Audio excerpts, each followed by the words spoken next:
ముఖ్యమంత్రులుగా చేసినటువంటి ఒక ఇద్దరు వ్యక్తులు ఏం భాష మాట్లాడుకుంటున్నారో మనం చూస్తున్నాంగా. వైన్ షాప్ దగ్గర ఇద్దరు తాగుబోతులు మాట్లాడుకునే భాష ఎంతో కొంత బాగుంటుంది.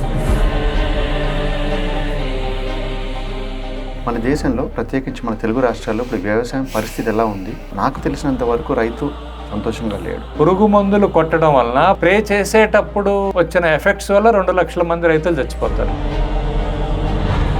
3 ఎకరాలు వ్యవసాయం చేయడమే కష్టం, అలాంటిది 3,000 ఎకరాల్లో వ్యవసాయం ఎలా చేస్తున్నారు? నిజంగా 3,000 ఎకరాల్లో చేయడం కన్నా 3 ఎకరాల్లో చేయడమే చాలా కష్టం. అదేంటి సార్?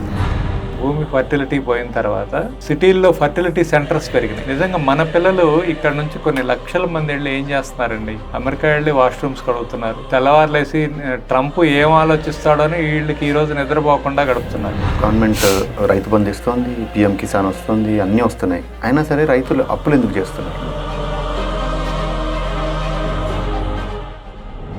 ఏం పండించాలో చెప్పరు, ఎలా పండించాలో చెప్పరు. వాడే తిప్పలు పడి పండించుకొని రోడ్డు మీద బారపోసుకుంటున్నాడు. నాకు తెలిసి మన రాజకీయ నాయకులు ఎవరు రైతులు బాగుపడాలని కోరుకోరు అనుకుంటా. మనము సక్సెస్ఫుల్గా డివైడ్ అయిపోయాం. కులం పేరుతోటి, మతం పేరుతోటి, ప్రాంతం పేరుతోటి, అన్నిటికన్నా ముఖ్యంగా పొలిటికల్గా. మీరు సింగపూర్ అంటే ఏం చెప్తారు? క్రమశిక్షణ, సివిక్ సెన్స్. భారతదేశం అంటే ఏం చెప్తారు? తాగుబోతూ, తిరుగుబోతూ, చదువులానోడు ఏదో యాక్సిడెంటల్గా సూపర్ స్టార్ అయిపోతే వాడి సినిమా చూడటం కోసం చచ్చిపోతాం. ఒక రాజకీయ నాయకుడు జనాల్ని లారీల్లో ఎక్కిచ్చేసి ముడి సరుకులాగా ఊరక చూపించుకోవడానికి తోలితే పందుల్ని ఎద్దుల్ని తోలినట్టు ఆ లారీలు ఎక్కి సారాయి తాగి బిర్యానీ తిని ఆ మీటింగ్కి పోయి చచ్చిపోతాం. అంటే ఇంత ఖాళీగా, ఇంత విలువ లేకుండా పడున్నామా మనం?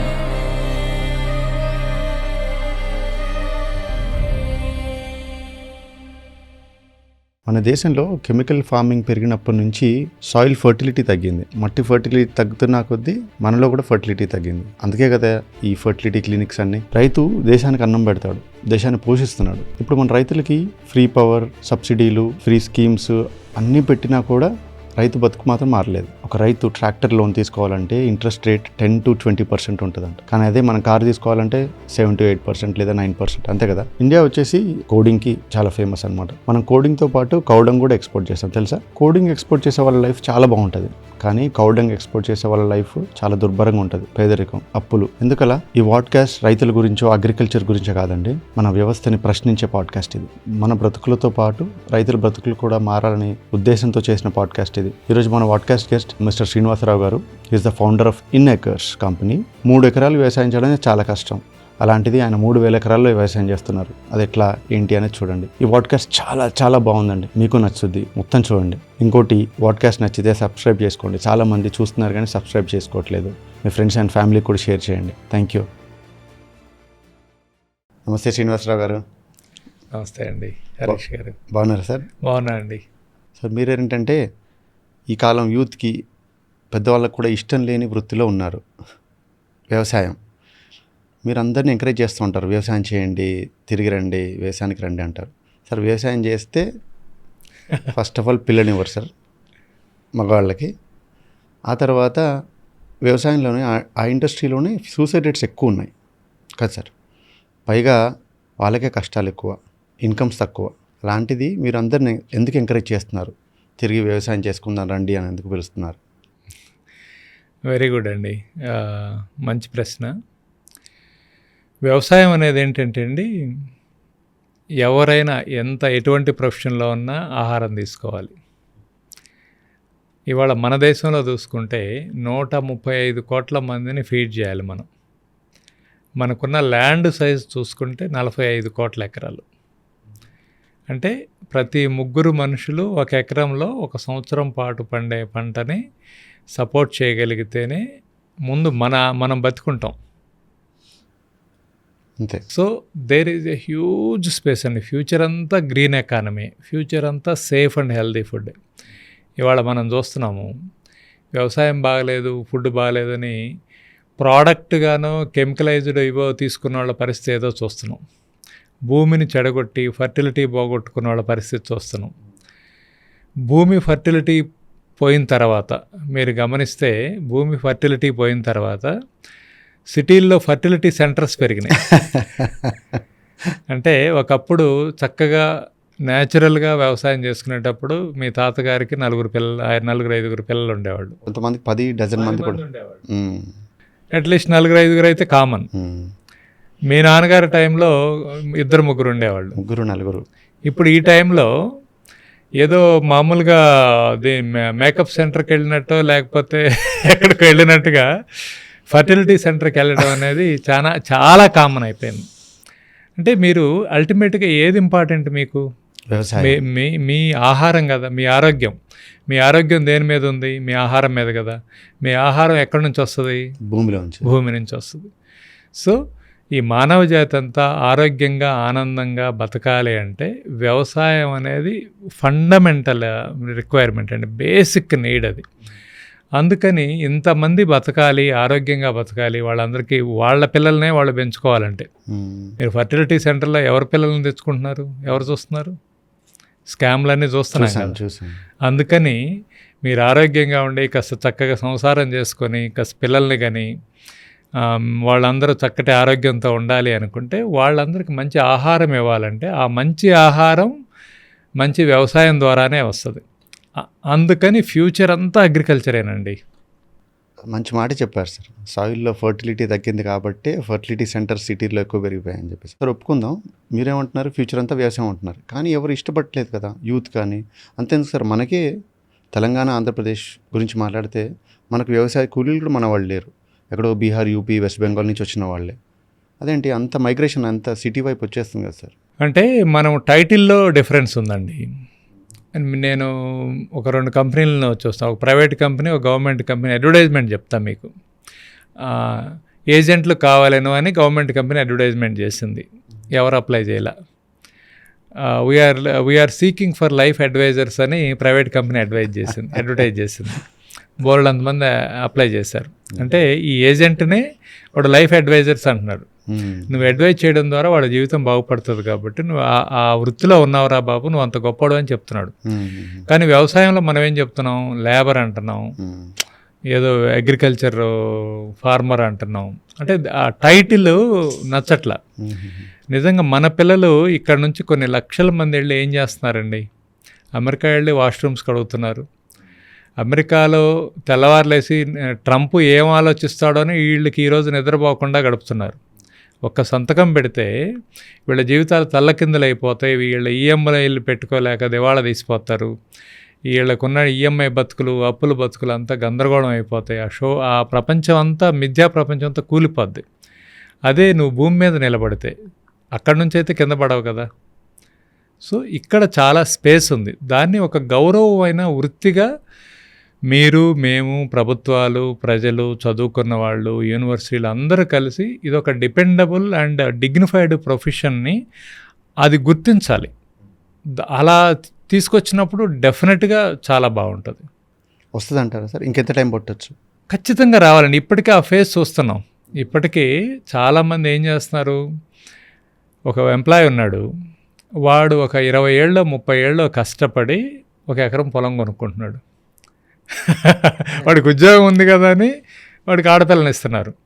వాడు చేసేది ఏంటి? ఒక 10 ఏళ్ల జీవితాన్ని ఒక కంపెనీ వాడికి తాకట్టు పెట్టి, వాడి పెళ్ళికి కూడా ఫస్ట్ నైట్కి తర్వాత చూసుకోవచ్చు, పెళ్ళి వరకు సెలవిస్తే చాలని అప్లై చేసుకొని వాడి పెళ్ళికి కూడా ఆ టైం స్పెండ్ చేయలేని పరిస్థితిలో ఉండి తీరా 1 ఎకరం పొలం కొనుక్కుంటున్నాడు.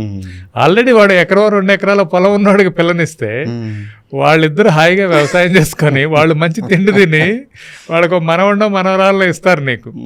లేకపోతే ఈఎంఐ బతుకులాడు నీకు ఫర్టిలిటీ సెంటర్ ప్యాకేజ్. మళ్ళీ మంచి పాయింట్ సార్ ఇది. నిజంగా చాలామంది బిజినెస్ పీపుల్, బిజినెస్ మెన్ కానీ, ఎంప్లాయీస్ కానీ అందరికీ ఒక డ్రీమ్, సిటీ అవుట్స్కర్ట్స్లోనో లేదంటే ఊళ్ళోనో బయట అవుట్స్కర్ట్స్లో 1-2 ఎకరాలు కొనుక్కొని అక్కడ రిటైర్డ్ లైఫ్ అక్కడ ఉండాలి, లేదంటే ఫామ్ హౌస్ కట్టుకోవాలి అని ఆ కల్చర్ బాగా పెరిగింది సార్ 10-20 ఏళ్ళు.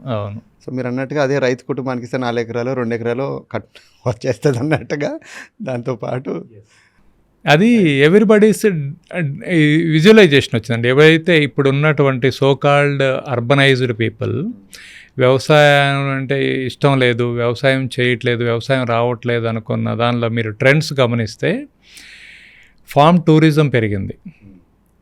అంటే ఫామ్స్ని విజిట్ చేయడం, పిల్లలు కార్పొరేట్ స్కూల్లో ఉన్న పిల్లల్ని బ్రహ్మాండంగా వీకెండ్ మనమే డబ్బులు ఇచ్చి ఫామ్స్కి పంపిస్తున్నాం. కానీ అదే పిల్లలు రేపు మేము వ్యవసాయం చేస్తాంలే ఇంకేమీ అవసరం లేదంటే మాత్రం అల్లాడిపోతున్నారు. ఎందుకంటే వీడెక్కడ రైతు అయిపోతాడో, వీడెక్కడ బాగుపడిపోతాడో అని భయం వాళ్ళకి. వాడు ఏదో కార్పొరేట్ కంపెనీలో ఒక మైండ్ అంటే ఇంటలెక్చువల్ స్లేవర్గా మారడానికే ఇష్టపడుతున్నారు తప్పితే వాడు సంపదను సృష్టించేవాడుగా ఉంటానంటే భయపడుతున్నాం. వ్యవసాయంలో నిజంగా ఏమవుతుంది, భూమి అక్షయ పాత్ర అండి. ఒక విత్తనం పెడితే 100 విత్తనాలు వస్తాయి. ఆ మ్యాజిక్ ఎక్కడ జరుగుద్ది, ఏ కంప్యూటర్లో జరుగుద్ది? సో వాడు దాన్ని నిరంతరం ప్రొడక్టివ్గా ఎన్ని సంవత్సరాలు వాడు బతికి దాన్ని గౌరవంగా చూసుకుంటే అది వీడిని బ్రహ్మాండంగా ఉండేటట్టు చూస్తుంది. నేచర్ని నేచర్ లాగా చూడాలి. గాంధీ గారు ఏం చెప్పారంటే, nature is enough to satisfy everybody's need but not anybody's greed. So అందుకని దాన్ని అలా చూసుకుంటే అది ఎప్పటికీ ఉండే ఇది. కాబట్టి ఈ కార్పొరేట్ చూస్తే మీరు అన్నట్టు ఫామ్ హౌస్ అనేది బిగ్గెస్ట్ డ్రీమ్ అయిపోయింది. సో ప్రతి ఒక్కరికి మీకేం కావాలి ఫైనల్గా అంటే, ముఖ్యంగా కరోనా తర్వాత కోట్ల రూపాయలు ఉన్న బిల్డింగ్లో ఉండలేకపోయారు. హాయిగా ప్రకృతి గాలి పీల్చుకొని ప్రకృతిలో ఉండి అక్కడ ఉన్నటువంటి గేదెలో ఆవులో పాలు తీసుకొని కూరగాయలు పండించుకొని హాయిగా ప్రాణాలతో ఉంటామనే విషయం తెలిసింది. కరోనా పోవటంతో మళ్ళా వాళ్ళు రివర్స్ ఇదైపోయారు. కానీ నిజంగా ఆ టైంలో చాలామంది రియలైజ్ అయిపోయారు. They realized that is the only way. ప్రపంచవ్యాప్తంగా all rich mens are dreaming like ఒక వన్స్ అపాన్ ఏ టైం ఒక పూర్ పర్సన్స్ లైఫ్ స్టైలే ఇవాళ రిచ్ పీపుల్ డ్రీమ్ అండి. అంతే అండి. కోటీశ్వర్ల కళ ఏంటి, ఒక మట్టింట్లో ఉండాలి, కరెంట్ ఉండకూడదు, మీకు అక్కడే గేదె ఆవో ఉండాలి, పాలు తీసుకొని ఆ పాలు చక్కగా తీసుకోగలగాలి, మీ పిల్లలకి ఇవ్వగలగాలి, ఆ పెరుగు మీరు వాడుకోగలగాలి, ఆ వెన్న తీసి నెయ్యి తీసుకోగలగాలి, అక్కడే పండించిన పెరట్లో ఉన్నటువంటి కూరగాయలు. ఈ సోకాల్డ్ స్టార్లు పొలిటీషియన్స్ అంతా వంటలు వండుకుంటున్నట్టు, కూరగాయలు పండించుకుంటున్నట్టు, సొరకాయలు వస్తున్నట్టు ఎన్నో వీడియోలు పెడితే మనం చూసాం.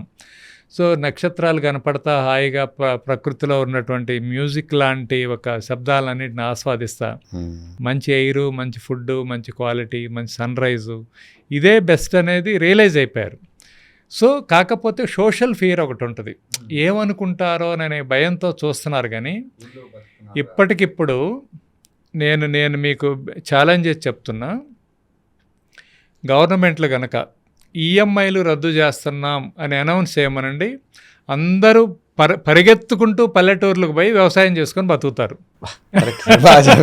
కదా. నిజంగానే సింగిల్ స్టేట్మెంట్, మేము ఈఎంఐలు రద్దు చేస్తున్నాం, మీరేం కట్టే పని లేదంటే గొలుసులు తెంచుకున్నటువంటి దీనిలాగా ఖైదీల్లాగా హాయిగా పల్లెటూరు వెళ్ళిపోయి ప్రశాంతంగా బతుకుతారు. అంటే ఎంత దుర్మార్గంగా బతుకుతున్నారండి. ఈఎంఐ ఎవరినోళ్ళు కట్టేసుకోవటమేగా, ఇంకా అయిపోయిందా అంతవరకు వాడి జీవితాన్ని పణంగా పెట్టడమేగా. ఈఎంఐ రద్దు చేస్తామని ఒక్క స్టేట్మెంట్ ఇస్తే పరిగెత్తుకుంటూ పల్లెటూరులు వెళ్ళి ఎంత మిస్ అయ్యారో అర్థం చేసుకొని వాళ్ళ సొంత మనుషుల మధ్య ఆ ప్రకృతిలో హాయిగా బతుకుతారు. సో అంత పాసిబిలిటీ ఉంది వ్యవసాయానికి.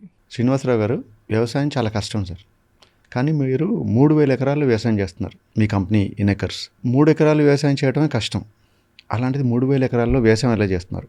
అట్ ది సేమ్ టైం మన దేశంలో ప్రత్యేకించి మన తెలుగు రాష్ట్రాల్లో ఇప్పుడు వ్యవసాయం పరిస్థితి ఎలా ఉంది, ఒక రైతు పరిస్థితి ఎలా ఉంది? నాకు తెలిసినంత వరకు రైతు సంతోషంగా లేడు. అది కరెక్టేనా? చెప్పండి సార్. యా, అంటే దీన్ని 2 రకాలుగా చూడొచ్చండి. ఒకటి, వ్యవసాయ పరిస్థితి చూస్తే వ్యవసాయం క్రాస్ రోడ్స్లో ఉంది. క్రాస్ రోడ్స్లో ఏంటంటే ఏదో ఒక రిఫైన్మెంట్ అవసరమైన స్టేజ్లో ఉంది. ప్రతి రంగం కూడా ఇట్ డిమాండ్స్ సమ్ రిఫార్మ్స్ అండి. ఎక్కడైనా మీరు ఎడ్యుకేషన్ తీసుకోండి, ఎంప్లాయ్మెంట్ ఇది తీసుకోండి, ఎక్కడైనా సరే ఏదో ఒక టైంలో ఎక్కడున్నామనేది ఆలోచించుకోవాలి. వ్యవసాయం పరిస్థితి చూస్తే ప్రస్తుతం మనం ఒక రిఫార్మ్స్ అవసరమైన స్టేజ్లో ఉన్నాం. ఏంటి ఆ రిఫార్మ్స్ అంటే, ఒకప్పుడు మనం ఊరందరూ కలిసి వ్యవసాయం చేసుకునేవాళ్ళు. లేబర్ అంటూ ప్రత్యేకంగా కొంతమంది మనుషులు ఏమి ఉండేవాళ్ళు కాదు, అందరూ లేబరే. లేబర్ అంటే ఏంటి? శ్రమ అని అర్థం. లేబర్ అంటే కూలోడు అని కాదు, లేబర్ అంటే శ్రమ అని, శ్రమించటం, కష్టపడటం. సో ఆ లేబర్ అనేది ఇట్ ఈస్ ఏ పార్ట్. అందరూ అలా లేబర్గా ఉండడానికి ఇష్టపడేవాళ్ళు, కష్టపడేవాళ్ళు. సో ఆ కష్టం వల్ల ప్రాణాలు ఏం పోవు, ఆరోగ్యం బాగుంటుంది, బ్రహ్మాండమైన మంచి పనిలో ఉంటాం, ఒక సాటిస్ఫాక్షన్ ఉంటుంది, ఒక కమ్యూనిటీలో ఉంటాం. సో అక్కడ నుంచి వచ్చేసి మనుషులుగా పనిచేయడం మానేసి మెకనైజేషన్ అయిపోయి ప్రపంచవ్యాప్తంగా ఒక 100 కంపెనీల కోసం ప్రపంచంలో ఉన్న రైతులందరూ కష్టపడుతున్నారు. ఇది ఫ్యాక్ట్. కార్పొరేట్. ఎస్. ఒక 100 మంది కార్పొరేట్స్ని బతికించడం కోసం, అది విత్తనాలు కావచ్చు, పురుగు మందులు కావచ్చు, ఎరువులు కావచ్చు, మెకనైజేషన్ కావచ్చు, వీళ్ళందరినీ బతికించడం కోసం ప్రపంచంలో ఉన్న రైతులందరూ, ఏదో మొరట సామెత ఒకటి ఉంటుంది, ఎంకిపెళ్ళి సుబ్బి సాగుకు వచ్చిందని, వాళ్ళందరినీ లాభాల్లో ఉంచడం కోసం మనం ఎఫర్ట్ పెడుతున్నాం. ఎందుకంటే మనం ఇప్పటి వరకు మన పశువులు, మన మనుషులు, మన కమ్యూనిటీ మనంగా చేసుకుంటూ వచ్చాం. విత్తనం మందే, పంట మందే, పండించేది మనమే, ఎండ్ టు ఎండ్ మనమే ఉన్నాం, మనమే కన్జ్యూమర్స్ కూడా ఉన్నాం. అక్కడ నుంచి మారిపోయి ఇది ఒక ఫ్యాక్టరీ లాగా తయారు అవ్వాలని మనల్ని ఎడ్యుకేట్ చేశారు. సో మీరు పంట పండించి విపరీతంగా ఎక్స్పోర్ట్ చేయండి వేరే దేశాలకి, అది ఇదని చెప్పారు. మన ఆరోగ్యం ఏమవుతుంది, భూమి ఆరోగ్యం ఏమవుతుంది, మన జీవితాలు ఏమైపోతున్నాయి అనేది మనకి చెప్పల. అంటే దానికి ఆ మెకనైజ్డ్కి తగ్గట్టుగా మనం మారల. సో డార్విన్ ఫిలాసఫీ లాగా ప్రకృతికి అనుకూలంగా తమను తాము మార్చుకోలేని జంతువులు అంతరించిపోతాయని డార్విన్ చెప్తాడు. వృత్తులు కూడా అంతే. ఆ వృత్తి రిఫార్మ్స్ అవసరం అండి. ఆ వృత్తి మారాలి. ఇప్పుడు ఏమవుతుందంటే నిజంగా 3000 ఎకరాల్లో చేయడం కన్నా 3 ఎకరాల్లో చేయడమే చాలా కష్టం. అదేంటి సార్? ఎందుకు కష్టం అంటే, మీకు 3 ఎకరాల్లో చేస్తున్నారు అనుకోండి, 3 ఎకరాలకి ఫెన్సింగ్ కావాలి, 3 ఎకరాలకి బోరు కావాలి, 3 ఎకరాలకి మనుషులు కావాలి, 3 ఎకరాలకి నాలెడ్జ్ కావాలి, 3 ఎకరాలకి మార్కెటింగ్ కావాలి, అన్నీ కావాలి. ఇదే 3000 ఎకరాల సైజులో ఆలోచిస్తే, సో మేమేం చేస్తామంటే ఇనేకర్స్ ఆల్మోస్ట్ ఒక 3000 ఎకర్స్లో ఫార్మింగ్లో ఉంది. ఈ ఫార్మింగ్, ఈ ల్యాండ్స్ అంతా ఇండివిజువల్సే. సో మీలాంటి వాళ్ళు, నాలాంటి వాళ్ళు ఈ వ్యవసాయం చేయాలి, కానీ నేను ఒక్కడిని చేయలేను, నాకు ఆ టైము, ఎనర్జీ, ఎఫర్ట్ పెట్టుకోలేను అనుకున్నప్పుడు కలెక్టివ్గా చేద్దాం, అందరం కలిసి భూమి కొనుక్కుందాం, ఆ భూమిలో ఒక ఆర్గనైజ్డ్గా, అంటే అప్డేటెడ్ నాలెడ్జ్ ఉపయోగిద్దాము, టెక్నాలజీ ఉపయోగిద్దాం, న్యాచురల్గా చేద్దాం, ఆ ప్రొడ్యూస్ మనమే కన్జ్యూమ్ చేద్దాం. అండ్ మనం ఏదో క్లబ్బులకో పబ్బులకో వెళ్ళే బదులు హాయిగా మన పొలం వెళ్ళి బ్రహ్మాండంగా అలాగా సేద తీరుదాము. సో మనం ఫామ్ టూరిజము, ఫామ్ స్టే, మన డెస్టినేషన్ యాక్టివిటీస్ ఇవన్నీ అక్కడే చేసుకుందాము. ఎండ్ ప్రొడ్యూస్ మనం కలెక్టివ్గా అమ్ముతాం కాబట్టి ఆ ప్రాఫిట్ షేరింగ్ చేసుకుందాం అనేది మోడల్. 3000 ఎకరాల్లో అనుకోండి, నాకు 3000 ఎకరాలకు కూడా 100 బోర్లు సరిపోతాయి. సో వాటన్నిటినీ కలెక్టివ్గా చేసుకుంటాను, వాటర్ రీఛార్జ్ చేసుకుంటాను, మొత్తం సెంట్రలైజ్డ్ ఆపరేషన్ ఉంటుంది, ఒక డ్రోన్ కొనగలుగుతాను, ఒక ఎక్విప్మెంట్ కొనగలుగుతాను. సో దాని అన్నిటికీ సీసీ కెమెరా ఉంది, టెక్నాలజీస్ ఉన్నాయి, ట్రాన్స్పరెన్సీ ఉంటుంది, అకౌంట్స్ ట్రాన్స్పరెన్సీ ఉంది, అండ్ ప్రొడ్యూస్ డెలివరీ కానీ మేనేజ్మెంట్ కానీ పాసిబుల్ అవుతుంది. అందుకని మేము ఈ ఇనిషియేటివ్ తీసుకుంది, ఎందుకంటే మనము మన గ్రామాలకి ఒక రోల్ మోడల్ చూపించాలి, ఇది సాధ్యమే అవుతుందని చూపించాలి. సో ఇది చూసి ఏ గ్రామం అయినా ముందుకొస్తే, మేము we love to share our experience, we love to share our knowledge. ఏ గ్రామస్తులైనా ముందుకొస్తే కలిసి ఎలా చేసుకోవచ్చు, కలిసి చేసుకోవడం వల్ల ఎలా లాభపడవచ్చు అనేది మేము షేర్ చేసుకొని వాళ్ళతో కలిసి పనిచేయడానికి రెడీగా ఉన్నాం. లార్జ్ స్కేల్ కదా సార్ మీరు చేసేది, చాలా పెద్ద లార్జ్ స్కేల్ అనమాట. 3000 ఎకరాలు అంటున్నారు. ఇప్పుడు ఒక గ్రామానికి సగటున ఒక 1000-2000 ఎకరాలు ఉంటుందా సార్? ఎస్, 1000 నుంచి 3000-4000 ఎకరాల వరకు ఉంటుంది. ఇది ఈ ఫామ్లో వర్కౌట్ అవుతుందని తెలిసి గవర్నమెంట్స్ కానీ, లేదంటే గ్రామాల్లోనే లేదా ఒక సర్పంచో, లేదంటే గ్రామాల్లో లైక్ మైండెడ్ పీపుల్ అందరూ ఒక చోటుకు వచ్చి మనం ఇలా చేద్దామని చెప్పి ఎందుకని ఎవరు ముందుకు రావట్లేదు? మరి మోడల్ కూడా ఉందండి. అంటే యాక్చువల్గా గవర్నమెంట్ ఏం చేసిందంటే ఎఫ్పిఓస్ ఫామ్ చేసింది, ఫార్మర్ ప్రొడ్యూసర్ ఆర్గనైజేషన్స్. ఒక గ్రామంలో వాళ్ళు 10 గ్రామాల్లో వాళ్ళు కలిసి ఒక ఎఫ్పిఓగా ఏర్పడి వాల్యూ ఎడిషన్, ప్రాసెసింగ్ ఇవన్నీ పెట్టుకొని, మెకనైజేషన్ పెట్టుకొని చేసుకోవచ్చు, పాసిబిలిటీ ఉంది. మనం ఏంటంటే అది ఎందుకనో ఒక రకమైన బానిసత్వానికి అలవాటు పడిపోయాం. ఎవరో వచ్చి హ్యాండిల్ చేసి రూల్ చేసి కమాండ్గా చేయాలి, మనలో మనం మాట్లాడుకోలేం. ఎవరన్నా వస్తే కానీ మనల్ని తొక్కేస్తే కానీ మనందరం ఒకటి కాం. ఇప్పుడు అలా రాజుల దగ్గర నుంచి, బ్రిటిషర్స్ దగ్గర నుంచి, ఇవాళ నేటి పాలకుల వరకు కూడా అదేమైపోయిందంటే మనము సక్సెస్ఫుల్గా డివైడ్ అయిపోయాం. కులం పేరుతోటి, మతం పేరుతోటి, ప్రాంతం పేరుతోటి, అన్నిటికన్నా ముఖ్యంగా పొలిటికల్గా. మీరు ఏ గ్రామంలో చూసినా మేజర్గా 3 పార్టీలు, సో ఎక్కువ యావరేజ్న ఒక 5-6 పార్టీలు ఉంటాయి. సో ఈ పార్టీల్లో ఏమవుతుందంటే మనం ఇక్కడ కలిసి పనిచేద్దాంరా బాబు అంటే నువ్వే పార్టీ వాడు మాట్లాడుతున్నావని డిస్కషన్ వస్తుంది. సో ఎప్పుడైతే పొలిటికల్ ఎజెండా ఉందో గవర్నమెంట్ ఏంటంటే వెరీ అన్ఫార్చునేట్లీ గవర్నమెంట్ అనేది మనకు లేదు. కాంగ్రెస్ గవర్నమెంటా, టీఆర్ఎస్ గవర్నమెంటా, తెలుగుదేశం గవర్నమెంటా, బీజేపీ గవర్నమెంటా ఉంది, కానీ అసలు పార్టీలు లేని ఒక ప్రభుత్వం అనేది లేదు. మీరు విచిత్రంగా పేపర్లో చూసినా, మీడియాలో చూసినా కూడా కాంగ్రెస్ ప్రభుత్వం, తెలుగుదేశం ప్రభుత్వం, బీజేపీ ప్రభుత్వం, టీఆర్ఎస్ ప్రభుత్వం అనే వస్తుంది, కానీ ప్రభుత్వం అనేది రాదు. ప్రభుత్వానికి పార్టీకి సంబంధం లేదు, యాక్చువల్గా ఉండకూడదు. కరెక్ట్. కానీ ఎప్పుడైతే ప్రభుత్వమే అది చెప్తుందో, ప్రభుత్వమే అలా పార్టీలాగా మాట్లాడుతుందో, వాళ్ళందరూ కూడా all great people are selfish అండి. సో ఎక్కువ మంది ఓటర్లని భయపెట్టో, బాధ పెట్టో ఈ పార్టీలోకి మారేలాగా చేసుకుంటారు. సో నీకు మా పార్టీలోకి వస్తేనే ఈ స్కీమ్ ఇస్తాం, లేకపోతే ఇవ్వం అన్నారనుకోండి. సో ఇంకా అదంతా పొలిటికలైజ్ అయిపోయి డిస్టర్బెన్స్ అవడంతో ఈ ఎకో సిస్టము ఏర్పడట్లా. దయచేసి నా రిక్వెస్ట్ ఏంటంటే రాజకీయ నాయకులకి, అరే నాయన కనీసం గ్రామాలనన్నా బతకనిస్తే, వాళ్ళని పొలిటికల్ ఇంటర్వెన్షన్ ఎక్కువ కాకుండా గ్రామాలనే బతకనిచ్చి, అరే బాబు మీరందరూ కలిసి ఇలా చేస్తే మేము ముందుకు వస్తాం అని చెప్పగలిగితే బ్రహ్మాండంగా ఉంటుంది. సార్, రాజకీయం గురించి మాట్లాడుతున్నారు కాబట్టి అసలైన రాజకీయం గ్రామాల్లోనే ఉంటుంది. చూసాంగా మొన్న పంచాయతీ ఎలక్షన్స్లో. అవును. ఈ రైతులని, రాజకీయ నాయకుల్ని ఆ నెక్సెస్ బ్రేక్ చేయాలి అంటే వాళ్ళిద్దరు విడగొట్టాలి. అసాధ్యమా?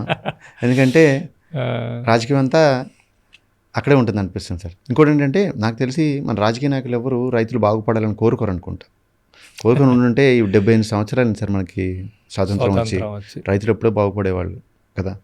సో వీళ్ళని దూరం చేయాలి సార్. అది సాధ్యమా? కుదురుద్దా? అంటే ఒక రచయిత చెప్తాడు, మనిషి మేధస్సు పెరిగే కొంది దేవతలు స్వర్గానికి పారిపోయారు అంటాడు. దేవతలు ఏమో కానీ రాక్షసులు అయితే పారిపోతారు, వీళ్ళకి మేధస్సు పెరిగితే ప్రజలకి. వీళ్ళల్లో నాలెడ్జ్ పెరిగితే ఈ పొలిటికల్ రాక్షసులు పారిపోతారు. సో వీళ్ళకి నాలెడ్జ్ లేదు. ఒక ఊర్లో పుట్టి పెరిగిన వాళ్ళు అక్కడే పుడతారు, అక్కడే చచ్చిపోతారు, అక్కడే కలిసి బతుకుతారు. అటువంటి వాళ్ళు ఎక్కడో ఎవరో ఒక రాజకీయ నాయకుడు వీళ్ళ మధ్య పచ్చగడ్డి వేస్తే బగ్గుమనే స్థాయిలో విభేదాలు సృష్టిస్తున్నారంటే వాళ్ళు ఎంత సిస్టంలో పనిచేస్తూ ఉన్నారు. దానికి లొంగకుండా రేపు ఈ మనిషి చచ్చిపోతే ఏడ్చేదో, బాధపడేదో, ఇంకోటి చేసేదో పక్కన ఉన్నాడే, వాడెవడు రాడు. సో అలాంటిది వీళ్ళు కొంచెం దాన్ని అర్థం చేసుకొని ఇక్కడున్న మనందరం కలిసి పనిచేద్దాం అనే ఒక చిన్న ఆలోచన వస్తే చాలండి. నిజంగా పబ్లిక్ డిమాండ్ ఎలా ఉండాలి? నేను ఒక రిక్వెస్ట్ చేస్తున్నానండి గవర్నమెంట్కి. ఒక మండలానికి ఒక్క ఊరు తీసుకోండి. ఇప్పుడు మనకి సోకాల్డ్ అగ్రికల్చర్ యూనివర్సిటీలు, రీసెర్చ్ సెంటర్లు, టెక్నాలజీ సెంటర్లు, కాలేజెస్, మనకి విలేజ్లో ఉన్నటువంటి అగ్రికల్చర్ ఆఫీసర్ దగ్గర నుంచి, ఏడీల దగ్గర నుంచి ఇంత వ్యవస్థ ఉంది కదా. ఈ వ్యవస్థ అంతా ఏమి చేస్తుందని ఒక్కసారి చూస్తే నిజంగా ఇంత వ్యవస్థ ఉందా అని రైతులకి ఆశ్చర్యం వేస్తుంది. ఇంత పెద్ద మెకానిజం పనిచేస్తుందని. ఈ మెకానిజం అంతా దేనికి పనిచేస్తుంది? స్కీములకో, సబ్సిడీలకో డేటా రాసుకోవడానికి పనిచేస్తుంది. మీ అకౌంట్లో డబ్బులు వేయడానికి ఒక అగ్రికల్చర్ డిపార్ట్మెంట్ మీ పేర్లు రాసుకొని మీ అకౌంట్లో డబ్బులు వేస్తుంది. కానీ వాస్తవం ఏంటి? రైతే సృష్టించేవాడు. భూమి అక్షయ పాత్ర. ఇంత గొప్ప భూమిని ఇదుండి నిరంతరం ప్రొడక్టివ్గా మార్చే ఒక కెపాసిటీ ఉన్న దాన్ని బలోపేతం చేయడం మీద కదా ఈ వ్యవస్థలన్నీ పనిచేయాలి. నిజంగా అందరూ మేధావులే కదా అక్కడుంది. ఒక్క ఊరిని ఆదర్శంగా తీసుకొని ఆ ఒక్క ఊరిలో ఉన్నటువంటి రిసోర్సెస్, సపోజ్ మీ ఊరు అనుకోండి, మీ ఊరిలో ఒక 300-400 మందో 400 ఇళ్ళు ఉన్నాయి, 400 ఎకరాలు 600 ఎకరాలు ఉందనుకోండి. 600 బోర్లు ఉంటాయి మీ ఊరిలో. అసలు ప్రతి ఎకరానికి ఒక బోర్ ఎందుకు? గ్రౌండ్ వాటర్ ఏమైపోతుంది? వాటర్ రీఛార్జ్ ఎలా అవుతుంది? సో మీరు ఒక ఊరిని మోడల్గా తీసుకొని కలెక్టివ్గా చేసి responsible collective farming is the future అండి. మీరందరూ కలిసి పనిచేసేలాగా గవర్నమెంట్ ఇదిగోనైనా మేము ఇన్పుట్స్ అన్నీ ఇస్తున్నాం, సీడ్స్ మేమే ఇస్తాం, ఫర్టిగేషన్ మేమే ఇస్తాం, పెస్ట్ మేనేజ్మెంట్ మేమే చేస్తాం, మీరందరూ 100 స్ప్రేయర్లు కొంటాం, 100 ట్రాక్టర్లు కొంటాం అవసరం లేదు, మేమే ఒక 10 డ్రోన్లతో వచ్చి షెడ్యూల్ ప్రకారం స్ప్రే చేసిపోతాం, మీ ఊరికి వీళ్ళున్న మేధస్సునంతా ఉపయోగించి యూనివర్సిటీలు, రీసెర్చ్ సెంటర్లు, దేశం మొత్తాన్ని బాగు చేయొద్దండి. ఒక్క మండలానికి ఒక్క ఊరిని ఎంపిక చేసుకోమనండి, ఆ ఊరిలో డేటా చూపించమనండి. ఇదిగో బాబు ఇన్ని 100 ఎకరాలు ఉంది, ఇంత పంట పండించాము, ఇంత ఖర్చు అయిపోయింది, ఇంత మిగిలింది, ఇదిగో ఈ మిగిలింది మొత్తం మీరు ప్రోరేటాలో పర్ ఎకర్ బేసిస్లో కలెక్టివ్ హార్వెస్టింగ్ ప్రపోర్షనేట్ షేరింగ్ బేసిస్లో పంచుకోండి అని ఎకరానికి 40,000 50,000 పంచారనుకోండి ఒక్క సంవత్సరం, ఆ ఇంపాక్ట్ తోటి మండలం మొత్తం మీరు అడిగినా అడగకపోయినా అందరూ పాటించేస్తారు. ఇంత చిన్న సింపుల్ ఫార్ములా చెప్తున్నారు సార్, కానీ మరి ఎందుకని చేయట్లేదు గవర్నమెంట్స్? అదేనండి, అంటే గవర్నమెంట్ అనేది ఒక తెల్ల ఏనుగండి, అదేం చేస్తుంది, అది నడవాలి. ఎలా నడవాలి? ఎవరైతే ప్రొడక్టివ్ కెపాసిటీ ఉంటుందో వాళ్ళందరి దగ్గర రక్తం గుంజుకొని అన్యూటిలైజ్డ్ సెగ్మెంటేషన్కి పంప్ చేయాలి. ఈ పంప్ చేసే క్రమంలో వాళ్ళకి ఏం అర్థమైపోయిందంటే, శాశ్వతంగా వీడు మన అభిమానిగా మారాలంటే ప్రభుత్వాన్ని పార్టీని ఒకటే చేసి ఈ ప్రభుత్వం చేసే పని పార్టీకి ఉపయోగపడాలని చేసి, సో పార్టీ ఫర్ ఎవర్ నిలబడేలాంటి ఒక మెకానిజంని, ఒక నెట్ అంతా, వెబ్ అంతా క్రియేట్ చేసేసి, సో మీరు మా పార్టీలో ఉంటే ఈ బెనిఫిట్స్ అందుతాయి, అందుకని మా పార్టీ ఇది చేసింది అని చెప్పుకోవాలనే దానిలో ఒక సిస్టమ్ క్రియేట్ అయిపోయింది. అందుకని వాడు ఏకాడికి మళ్ళా పవర్లోకి రావడం, పవర్లో శాశ్వతంగా ఉండడం, ఈ పవర్ పోకుండా ఉండడం అనే దాని మీదే ఆలోచిస్తాడు. అండ్ ఇంతకుముందన్న ఒక జెన్యున్గా ఉండే 2-3 పేపర్లు ఏదైనా తప్పు చేస్తే ఒప్పు చేస్తే చెప్పేవాడు. ఏదో సినిమాలో చెప్పినట్టు ఎవడు డప్పాడు కొట్టుకున్నట్టుగా ఎవడి సోషల్ మీడియా వాడికి, ఎవడి పేపర్ వాడికి, ఎవడి ఇదన్న క్రమంలో ఇంకా దేనికి భయపడలేదు. వాడు మా దుర్మార్గుడు కాబట్టి మాకు వ్యతిరేకంగా రాశాడు అంటాడు. సో అందరూ ఇంకా వాడికి ఫేవర్గా రాసినట్టు, లేకపోతే లేదు కదా. ఈ క్రమంలో తప్పు చెప్పేవాడు లేడు, సరిదిద్దుకునేవాడు లేదు, చేసేవాడు లేడు. అందుకని మీరో నేనో ఎవరో ఒకళ్ళు ఎప్పుడో ఒకప్పుడు ఏదో ఒక ప్రయత్నం చేస్తే ఎటో కట్టు ముందుకు వెళ్తుంటుంది. సో మీరు అనేది ఏంటంటే పొలిటికల్ పార్టీస్ పవర్లో ఉండడానికి ఈ ఫ్రీ పవర్,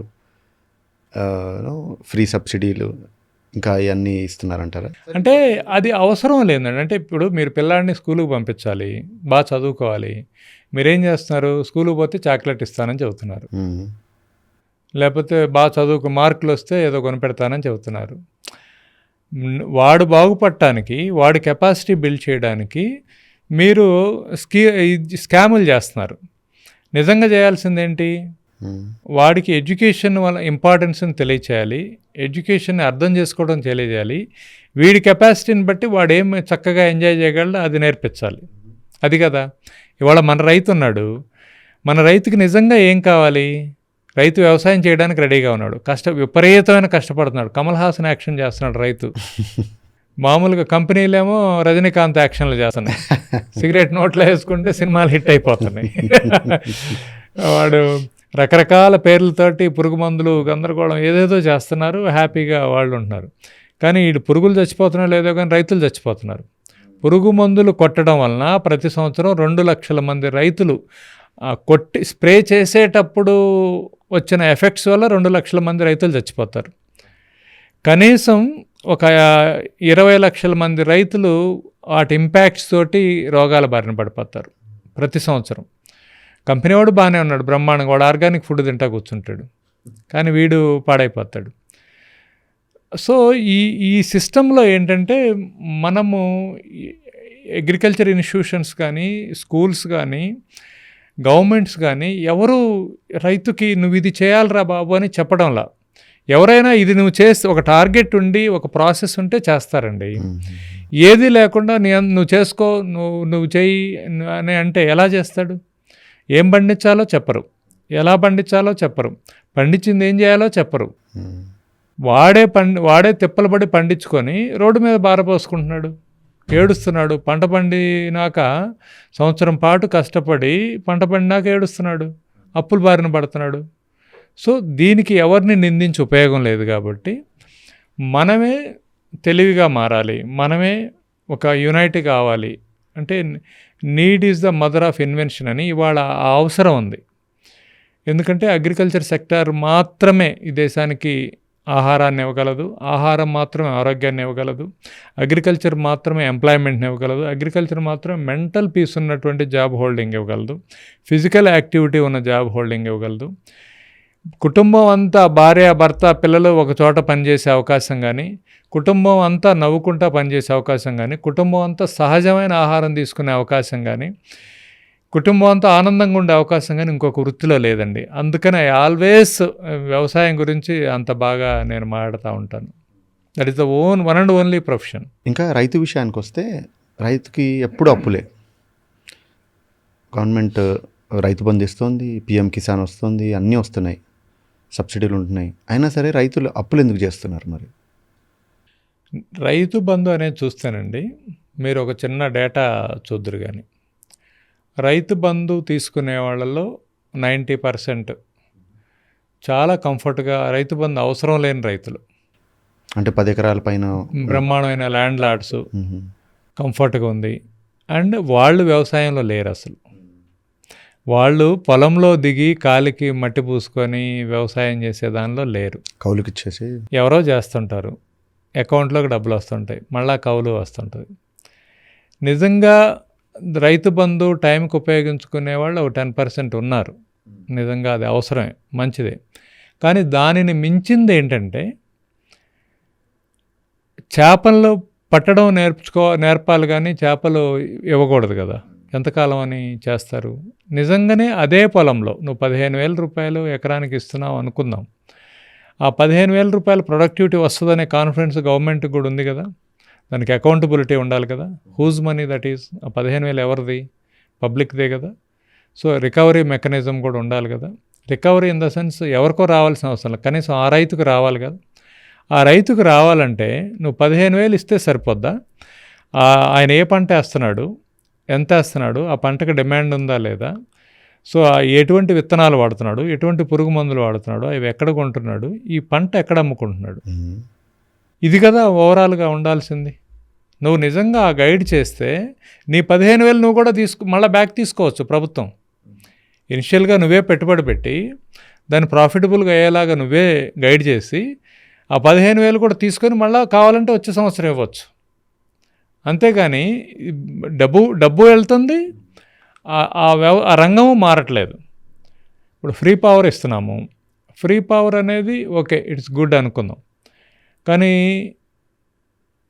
ఎకరానికి అరెకరానికి ప్రతి ఒక్కళ్ళు బోరు వేసుకొని గ్రౌండ్ వాటర్నంతా డ్రా చేసి ఫ్రీ పవరే కదా అని మోటార్ ఆన్ చేసేసి నీళ్లు వదిలేస్తే, అంటే అకౌంటబిలిటీ లేని ఒక ప్రాసెస్ వలన ఎన్వైరన్మెంట్ పాడైపోతుంది, పబ్లిక్ మనీ దానికి అకౌంటబిలిటీ లేకుండా అయిపోతుంది, ఫార్మర్ లైఫ్లో చేంజ్ రావట్లేదు.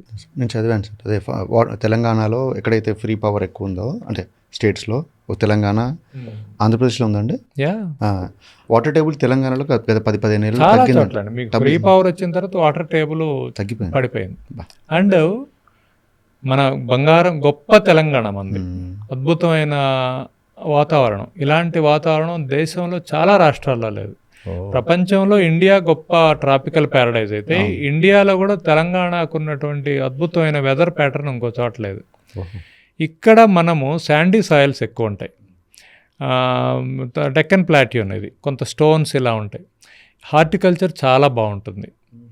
ఇక్కడ మనము ఫ్రీ పవర్ ఇచ్చి ప్యాడీ పండించి ప్యాడీకి రేట్ లేదని దానికి మళ్ళీ ఒక ప్రైస్ ఇచ్చేసి ఈ విదేశపై గోడౌన్లో పెట్టి ఈ గోడౌన్లో అంతా ముగ్గిపోయి దాన్ని మళ్ళీ ఆక్షన్లో వాడు 2 రూపాయలకో 3 రూపాయలకో ఒక బీర్ కంపెనీ వాడు కొనుక్కొని దాని నుంచి బీర్ చేసి మళ్ళీ ఆ బీరే మనకు అమ్మి ఈ విషవలయం అంతా ఇలా తిరిగి చివరికి ఏమవుతుంది అంటే మన నీళ్ళన్నీ డ్రా చేసి మనం 1 లీటర్ బీర్ తాగుతున్నాం అనమాట. మీరు చెప్పిన దాన్ని బట్టి చూస్తే ఈ పరిస్థితి ఇప్పట్లో మారేట్లేదు సార్. ఇంకా రైతు అనేవాడు ఎప్పుడు అప్పుల్లోనే ఉంటాడు. ఇంకా రైతు అంటే ఇక్కడ ఎవరిని నిందించలేమండి. మనమేమంటే మనం ఉన్న ఫీల్డ్ బాగుండాలనుకున్నప్పుడు, ఇప్పుడు మీరు దీన్ని ఒక బిజినెస్ లానే చూడాలి. బిజినెస్ అంటే చెడ్డ మాట కాదు. బిజినెస్ అంటే మీ పని, మీరు రైతు అనే పనిలో ఉన్నారు, మీరే దాన్ని ఒక మాస్టర్గా డిజైన్ చేసుకోవాలి. ఇప్పుడు ఒక రైటర్ చెప్తాడు, మీకు ఒక 18 ఏళ్ల పిల్లాడు ఉన్నాడు అనుకోండి, వాడికి ఒక 18 ఏళ్ల పిల్లలు ఎలా ఉన్నారో అలా బిహేవ్ చేసే ఛాన్స్ ఉంది, లేదా 18 ఏళ్ల వాళ్ళందరికీ రోల్ మోడల్గా ఉండే ఛాన్స్ ఉందని చెప్తాడు ఆయన. అలానే ఒక ఫార్మర్గా ఉన్న ఫార్మర్స్ అందరికీ నీకు ఒక ఎగ్జాంపుల్గా మారే అవకాశం ఉంది, లేదా అందరు ఎలా ఉన్నారో అలా ఉండే అవకాశం ఉంది. మనం కొంతమంది రైతులను చూస్తాం, చాలా బ్రహ్మాండంగా ఫ్యామిలీ అందరూ కలిసి పని చేసుకుంటారు, వాళ్ళు ఆరోగ్యంగా ఉంటారు, ఆనందంగా ఉంటారు, ఆ ప్రొడ్యూస్ని డైరెక్ట్గా అమ్ముకోగలుగుతారు. సో ఈ దీనికి మారాలి. ఫార్మరే ఫామ్ టు ప్లేటు అయితేనే ఫార్మింగ్ ప్రాఫిటబుల్ అండి. And 360 degrees of farming farmer ఉండాలి. ఏదైనా సరే హాఫ్గా ఉన్న మధ్యలో ఎగ్జిట్ అయితే అభిమన్యులం అయిపోతాం. కంప్లీట్ 360 degrees మనమే ఉండాలి. ఫార్మర్ కమ్యూనిటీకి దట్ ఈస్ ద ఓన్లీ వే అండి. ఎలా అసలు ఇప్పుడు మధ్యలో ఈ దళారులని, అడతిదారులని, లేదంటే లోన్స్ ఇచ్చేవాళ్ళని ఎలిమినేట్ చేయాలంటే ఎలా మరి? అంటే మనమే చూస్తున్నామండి. సపోజ్ మన ఊరుంది, ఒక 1000 కుటుంబాలు ఉన్న ఊరుంది అనుకున్నాం. యావరేజ్న 10,000 రూపాయలు మనం అన్ని రకాల వస్తువులు కొంటాం, పప్పులు, ఉప్పులు, ధాన్యాలు నెలకి, గుడ్లు, నూనెలు అన్నీ కలిపి. అంటే 10,000, ఒక 1000 ఇంటూ 10,000, సో 1 కోటి రూపాయలు అంటే సంవత్సరానికి 12 కోట్లు. 12 కోట్ల ప్రాడ్యూస్కి మీ ఊరే మార్కెట్. మీ ఊర్లోనే 12 కోట్ల రూపాయల ప్రొడ్యూస్ మార్కెట్ అవుతుంది. కానీ మీరేం చేస్తున్నారు, మీరు పండించింది మొత్తం క్వింటాల్లో అమ్మేసి మీరు కిలోల్లో తెచ్చుకుంటున్నారు. మీరు అమ్మే ప్రోడక్ట్, రా ప్రోడక్టు క్వింటాల్లో అమ్ముతున్నారు. మీరు కొనుక్కునే ప్రోడక్టు, ప్యాకేజ్డ్ ప్రోడక్టు కిలోల్లో కొనుక్కుంటున్నారు.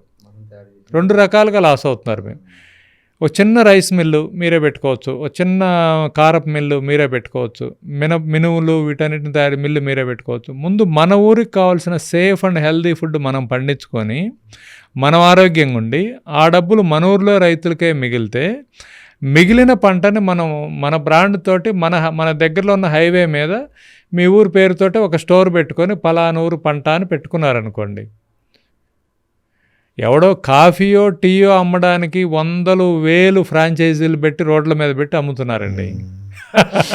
గ్రామ స్వరాజ్యం అంటే ఇదే గాంధీజీ గారు. గ్రామ స్వరాజ్ గాంధీ గారు చెప్పింది సెల్ఫ్ సస్టైనబిలిటీ. ముందు మనం ఎక్కడి నుంచో కొనుక్కుంటున్నాం కదా, మన ఇంట్లోకి ఏం ఊడి పడట్లేదు కదా, అవన్నీ మనం పండించగలిగినాయిగా. ఒకప్పుడు ఏ రైతు బయట నుంచి తెచ్చుకునేవాడు కాదు, అన్నీ సెల్ఫ్ సస్టైన్ మన ఊర్లోనే పండేవి. ఇప్పుడు అవన్నీ మానేసి వేస్తే మొత్తం ప్యాడీ, లేకపోతే మొత్తం కాటన్, లేకపోతే మొత్తం చిల్లీ, ఏ మోనోక్రాప్ ఒకటే పంట వేస్తున్నాం. దీనివల్ల ఏమవుతుంది, డైవర్సిటీ పోతుంది, పబ్లిక్ హెల్త్ పోతుంది, ఫార్మర్ వెల్బీయింగ్ పోతుంది, ఎన్విరాన్మెంట్ పాడైపోతుంది. ఎందుకని సార్ మరి ఇప్పుడు తెలంగాణ, ఆంధ్రాలో అంతా తెలిసిందే వరి, ఫస్ట్ వచ్చేది వరి. ఆంధ్రాలో కాస్త మీరు అన్నట్టుగా చిల్లీ ఉంటుంది. ఇక తెలంగాణలో పత్తి కూడా తక్కువ కదా సార్, ఇప్పుడు కనిపించట్లేదు, ఎక్కువ తగ్గిపోయింది. ఎందుకని మరి? మీరు అంటున్నారు హార్టికల్చర్లో మంచి ప్రొడ్యూస్ ఉంటుంది, లాభాలు బాగుంటాయి అంటున్నారు, అందరికి తెలిసిన విషయం. మరి ఎందుకని రైతులు అటువైపు చూడట్లేదు మరి? ఇది లేజీ మ్యాన్స్ క్రాప్ అయిపోయిందండి. సో నాటేస్తారు, ఒక గడ్డి మందు కొట్టేస్తారు, యూరియా ఏదో వేసేస్తారు, హార్వెస్టర్ పెడతారు, కోసుకుంటారు, వెళ్ళిపోద్ది. దీనిలో ఇంత చేసి భూమి పాడైపోతుంది. ప్రతి సంవత్సరం ఒక 10 బస్తాలు కెమికల్ ఫర్టిలైజర్ వేసి, ఒక 10 లీటర్లు కెమికల్ స్ప్రే చేసేసి, సో గుళికల మందులు వేసి, ఎలుకలను చంపి, పాములను చంపి, పక్షులను చంపి, ఇంత చేసి చివరికి మనుషులను కూడా చంపగలిగే ఆహారాన్ని తయారు చేసి, ఆ ఆహారమే మనము తిని మన బిడ్డలు కూడా పాడైపోయి, మన బిడ్డలు పిల్లలు పుట్టలేని పరిస్థితికి వచ్చేసి, సో ఏమి చేస్తున్నాం అసలు? అంటే ఇంత కష్టపడి వ్రతం చెడ్డ ఫలితం దక్కలేదు అన్నట్టుగా ఇంత చేసి కూడా ఉపయోగం లేదు కదా. దానికన్నా ఒక చిన్న ఆలోచన, ఒక కలెక్టివ్గా పనిచేయడం అనే ఒకటే తారక మంత్రం అండి. Collective farming is the one and only way. ఇది చేసినప్పుడు ఏమవుద్దంటే, మీకు కావాల్సినవన్నీ మీరు పండించుకుంటారు, మీరే కొనుక్కుంటారు, మీ కలెక్టివ్ స్టోర్లోనే మీరే కొనుక్కుంటారు, వచ్చిన డబ్బు మళ్ళీ మీరే పంచుకుంటారు, మిగిలింది పంపిస్తారు. ఈ కలెక్టివ్ ఫార్మింగ్లో మరి పెస్టిసైడ్స్ కానీ ఇన్ఆర్గానిక్ కెమికల్ బేస్డ్ ఫార్మింగ్ ఉండదంటారా? ఇప్పుడు there is a system called GAP అండి, good agriculture practice. Good agriculture practice ఏం చేస్తుందంటే న్యూట్రియంట్స్లో కానీ, సో అసలు కంట్రోల్ అవ్వని పరిస్థితుల్లో కానీ చేయాల్సిందే చేసుకోవడం అనేది కొంతవరకు. ఇప్పుడేమవుతుందంటే అనార్గనైజ్డ్ సెక్టార్లో మీకు 1 ఎకరం ఉంటే మీరు 10 బస్తాలు వేసుకుంటున్నారు. నేను అదేదో ప్రోటోకాల్ లాగా వేస్తున్నాం. మీకు అవసరమో లేదో మీకు తెలియదు, మీ సాయిల్ ఏంటో మీకు తెలియదు, సాయిల్ టెస్టింగ్ లేదు. నిజంగా మీ సాయిల్లో ఏముందో తెలియకుండా మీకు ఆల్రెడీ నత్రజని ఉందనుకోండి మీ పొలంలో, మళ్ళా తీసుకెళ్ళి మళ్ళీ నత్రజనే వేస్తున్నారు. అట్లా దానివల్ల ఏమవుతుంది, దేశమేమో మళ్ళీ దాన్ని ఇంపోర్ట్ చేసుకొని దాని మీద మళ్ళా సబ్సిడీ ఇచ్చి ఎరువుల కోసం రైతులు లైన్లో నిలబడ్డారు, రైతులకు అన్యాయం జరిగింది. ప్రతి సంవత్సరం ప్రతి సీజన్లో ఇది ఒక గొడవ, ఎరువులు అందించలేకపోతున్నారు, పార్టీలు బ్లేమింగ్ గేమింగ్స్ ఇవన్నీ. అసలు ఎంత క్వాంటిటీ అవసరమో, ఎన్ని ఎకరాలు ఉందో, ఎంత అసలు ఏ కంట్రోలు లేదు కదా. కానీ అసలు అంతంత వేయకూడదండి. ఎప్పుడైతే మనం కలెక్టివ్గా వచ్చామో అకౌంటబిలిటీ వస్తుంది. ఎంత భూమి ఉంది, మన సాయిల్ క్వాలిటీ ఏంటి, ముందు సాయిల్ టెస్ట్ చేయించుకుంటాం, వాటర్ గ్రిడ్ ఏర్పాటు చేసుకుంటాం. మన ఊర్లో 1000 ఎకరాలు ఉంటే 1000 బోర్లు ఉండవు, 100 బోర్లు అయితే సరిపోతాయి. ఈ 100 బోర్లు ఉన్నప్పుడు 1000 ఎకరాలని మనం కాంటూరింగ్ చేసేసుకొని వాటర్ హార్వెస్టింగ్ చేసుకుంటే మన బోర్లు ఎండిపోకుండా ఉంటాయి, మన పంటలకు సేఫ్టీ ఉంటుంది. మన పంటల్ని అప్ల్యాండ్ లోల్యాండ్ దీన్ని బట్టేసి కూరగాయలు ఎక్కడ పండిద్దాము, అగ్రికల్చర్ ఎక్కడ పండిద్దాము, కందులు ఎక్కడ పండిద్దాము, ఫ్రూట్స్ ఎక్కడ పండిద్దాము అనేది మనం ఒక క్లస్టర్ డివిజన్ చేసుకుంటాం, ఒక మ్యాపింగ్ చేసుకుంటాం. మన చదువుకున్న మన పిల్లలే అక్కడ మైక్రో ఇరిగేషన్లో కొంతమంది పనిచేస్తారు, డ్రోన్స్ స్ప్రేయింగ్స్లో కొంతమంది పనిచేస్తారు, వాల్యూ ఎడిషన్లో, ప్రాసెసింగ్లో, ప్యాకింగ్లో, డివిజన్లో, మార్కెటింగ్లో ఎంప్లాయ్మెంట్ ఉంటుంది. మన ఊళ్ళో ఉన్నటువంటి పశువులన్నింటినీ కూడా కలెక్టివ్గా చేసేసుకొని ప్రపోర్షనేట్గా పెట్టుకుంటే, వాటన్నిటికీ ఒక 500 ఎకరాల 1000 ఎకరాల పొలం వదిలిపెట్టుకుంటే అక్కడ వచ్చినటువంటి మిల్క్ మనం కన్జ్యూమ్ చేసింది మిగిలింది బయటికి పంపిస్తాం. చేయలేకపోతే పాలు అమ్ముకునే కన్నా పన్నీర్ అమ్ముకుంటే ఆల్మోస్ట్ 300 టైమ్స్ ప్రాఫిట్ ఎక్కువ ఉంటుంది. సో ఇవన్నీ మనం చేయగలిగిన పనులే. రా ప్రొడ్యూస్ మనం చేస్తా, ఫైనల్ ప్రొడ్యూస్ ఎవడో జస్ట్ మన దగ్గర కొని అట్లా చేసిస్తే మనం 300 టైమ్స్ పెట్టుకుంటున్నాం కదా. కరెక్ట్. మనం ఈ స్థాయి నుంచి ఫార్మరే ఇంజనీర్ కావాలండి, ఫార్మరే డాక్టర్ కావాలి. ఏం తినాలో ఫార్మర్ చెప్పగలగాలి, ఏం పండించాలో ఫార్మరు తెలియాలి, ఏం మిషనరీ వాడాలో, ఏం సాయిల్ ఏముందో ఇవన్నీ ఫార్మర్కి తెలియాలి. ఫార్మర్ అంటే జస్ట్ మీకు భూమి ఉన్నంత మాత్రాన ఫార్మర్ కాలేరండి. మంచి పాయింట్ అండి. మీరు ఇందాక ఒక మాట అన్నారు, ఫార్మరే ఇంజనీర్ కావాలి, ఫార్మరే డాక్టర్ అవ్వాలి అంటున్నారు. ఇప్పుడు మన దగ్గర ప్రతి జాబ్కి క్వాలిఫికేషన్ అడుగుతారు. చిన్న క్యాబ్ డ్రైవర్ అయినా సరే మినిమం లైసెన్స్ ఉండాలి, డ్రైవింగ్ టెస్ట్ పాస్ అవ్వాలి. సో ఫార్మర్ అనేవాడికి క్వాలిఫికేషన్ అవసరం లేదా? ఎవరు పడితే వాళ్ళు ఫార్మర్ అయిపోవచ్చా? అది యాక్చువల్గా వీళ్ళు ఏమనుకుంటారంటే, ఒకప్పుడు మన వాళ్ళు ఏం చదువుకోలేదు, వాళ్ళు బ్రహ్మాండం చేశారు కదా, ఇప్పుడు తర్వాత చదువుకోలేని వాళ్ళు చేశారంటే ఇదేదో మొరట ప్రొఫెషను, అదేమో తెలివిలేని ప్రొఫెషన్ అని అనుకుంటారు.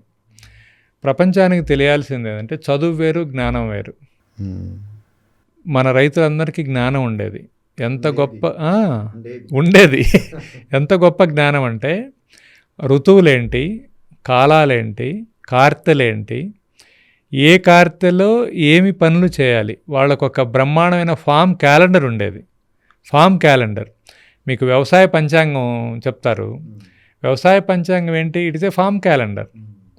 అందరూ గుళ్ళో కూర్చొని ఆ రోజు ఉగాది రోజున కూర్చుంటే, ఉగాది ఎప్పుడు వస్తుంది మీకు? సమ్మర్ అయిపోయి ఇక సీజన్ స్టార్ట్ అవుతున్న టైంలో, సమ్మర్లో ప్రిపేర్ చేసుకోవాల్సిన టైంలో ఉగాది వస్తుంది. ఈ ఉగాది రోజు ఏం మాట్లాడుకుంటాం? ఈ సంవత్సరం వర్షాలు ఎంత పడే అవకాశం ఉంది, ఏ పంటలకి ఎక్కువ అవకాశం ఉంది, ఏ పంటలు బాగా పండుతాయి, ఏ కార్తెలో ఏమొస్తుంది, ఇవన్నీ మాట్లాడుకుంటారు. మాట్లాడుకొని అందరూ కలిసి ఒక డెసిషన్ తీసుకొని దానికి రెడీ అవుతారు. వాళ్ళు మనకేం తెలియలేదు, వ్యవసాయం చేసే వాళ్ళందరికీ తెలియలేదని అనుకొని వ్యవసాయానికి తెలివి అవసరం లేదనుకున్నాం. ఇప్పుడు మనకేమైంది? జ్ఞానము లేదు, చదువు లేదు, తెలివి లేదు. ఇవి లేకుండా భూమి ఉంది అంటే వ్యవసాయం కాదు కదా. ఒక ట్రెడిషనల్ విజ్డము, మనకి క్యారీ అయిన విజ్డము డిస్కంటిన్యూ చేసుకున్నాం, లేదా మోడర్న్ సిస్టమ్స్ అడాప్ట్ చేసుకోలేదు. నాకు భూమి ఉంది, మా నాయన చేసిండు, మా తాత చేసిండు కాబట్టి నేను కూడా రైతునే అని టైటిల్ తగిలించుకుంటే సరిపోదు కదా. సో దానికి ఆ టైటిల్కి జస్టిఫికేషన్ అండి. ఎవరు పడితే వాళ్ళు చేయలేరు. ఇవాళ ఒక ఇంజనీర్నో ఒక డాక్టర్నో వచ్చి సిటీలో బ్రహ్మాండమైన ఫేమస్ కార్డియాలజిస్ట్ని, ఒక బ్రహ్మాండమైన ఇంజనీర్ని, అమెరికాలో టాప్ మోస్ట్ ఇంజనీర్ని, ఎలాన్ మస్క్ని వచ్చి వ్యవసాయం చేయమనండి. ఎలాన్ మస్క్ స్పేస్లోకి రాకెట్లు పంపిస్తున్నాడు కదా, ఎలాన్ మస్క్ని వ్యవసాయం చేయమనండి, చేయలేడు. ఎవడు పడితే వాడు చేసేది, ఎట్ట పడితే అటు చేసేది వ్యవసాయం కాదండి. వ్యవసాయం చేయాలంటే, ఏదైనా ప్రొఫెషన్ చేయాలంటే కొద్దిగా అర్థం చేసుకుంటే చాలు. ఒక డాక్టర్ కావాలంటే ఒక మనిషి బాడీ ఆర్గాన్స్, వాటి పనితీరు, వాటి ఇది అర్థం చేసుకుంటే చాలు. వ్యవసాయం చేయాలంటే ప్రకృతిని అర్థం చేసుకోవాలి. అసలు వర్షం ఎప్పుడు పడుతుంది, సాయిల్ ఎలా ఉంది, సాయిల్ క్వాలిటీ ఎలా ఉంది, నేను ఇచ్చే సీడ్ ఎలా ఉంది, ఏ ఇన్పుట్స్ అవసరం, ఏ టైంలో ఏం యాక్షన్ తీసుకోవాలి, ప్రతిరోజు అబ్జర్వ్ చేసి మానిటర్ చేసి టైమ్లీ యాక్షన్స్ తీసుకునే ప్రొఫెషన్ వ్యవసాయం. ఇంత గొప్ప వృత్తిని ఇదేదో పనికిమాలిన వాళ్ళ వృత్తిలాగా అనుకున్నాం మనం. ఇది చాలా గొప్ప గౌరవప్రదమైన వృత్తి. ఎలాన్ మస్క్ కూడా చేయగలిగేది కాదండి. చాలా బాగా చెప్పారు. శ్రీనివాసరావు గారు, మన రైతులకి ఈ కష్టాలన్నీ ఎక్కువ శాతం మన రాజకీయ నాయకుల వల్లే, రాజకీయాల వల్లే అనుకున్నాం. ఒక మాట చెప్తాను సార్, చాలామంది ఇప్పుడున్న కంటెంపరీ పాలిటీషియన్స్ కానీ పీపుల్ కూడా ఇన్ జనరల్ చైనాని చూసి మనం నేర్చుకోవాలి. 30-40 ఏళ్ళ క్రితం మనం చైనా ఒకే దగ్గర ఉండేవాళ్ళం, ఇప్పుడు చైనా చూడండి ఎక్కడో ఉందంటారు. నిన్న నేను ఇదే పనిగా చూస్తుంటే చైనా రైతులకి సబ్సిడీలు కానీ ఫ్రీ పవరు ఫ్రీ ఏవి ఇవ్వదంట సార్. కాకపోతే డీబీటీ ఉందంట అక్కడ కూడా. సో మన రాజకీయ నాయకులు ఏమంటారంటే చైనాని చూసి నేర్చుకోవాలంటారు, కానీ చైనా ఎలా అయితే ఫంక్షనింగ్ అవుతుందో, ఎలా ఏమి ఇంప్లిమెంట్ చేస్తుందో అది ఇంప్లిమెంట్ చేస్తేనే మనం అవుతాంగా, అంతే కదా. ఒక మంచి పిల్లలు తయారవ్వాలంటే చాలామంది పేరెంట్స్ మన రాజకీయ నాయకుల్లానే మాడుతూ ఉంటారు. ఏం మాట్లాడతారు, పలానా వాడిని చూడు ఎలా ఉన్నాడు, పలానా వాళ్ళ అబ్బాయి చూడు ఎలా ఉన్నాడు, నువ్వు వాళ్ళ గొప్పవాడిని కావాలని చెప్తుంటారు.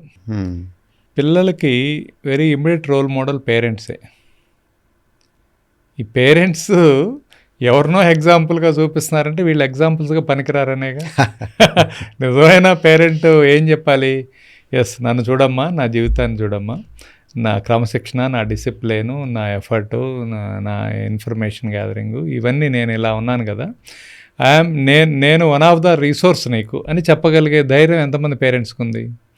అలానే మన పొలిటీషియన్స్కి కూడా. మన politicians yes I'm the best example for a great politician అని చెప్పగలిగే ధైర్యం ఉన్నవాళ్ళు ఎవరున్నారండి? ఒక వాజ్పేయి గారు, ఒక అబ్దుల్ కలాం గారు, ఒక లాల్ బహదూర్ శాస్త్రి గారు, ఇలాంటి కొద్ది మందిని మినహాయించుకుంటా పోతే ఎస్ ఐఎమ్ ద ఎగ్జాంపుల్ అని చెప్పగలిగే వాళ్ళు ఎవరున్నారు? చైనా గురించి ఎందుకు చెప్పాలి ఇండియన్స్కి? మీరేం చేస్తున్నారు?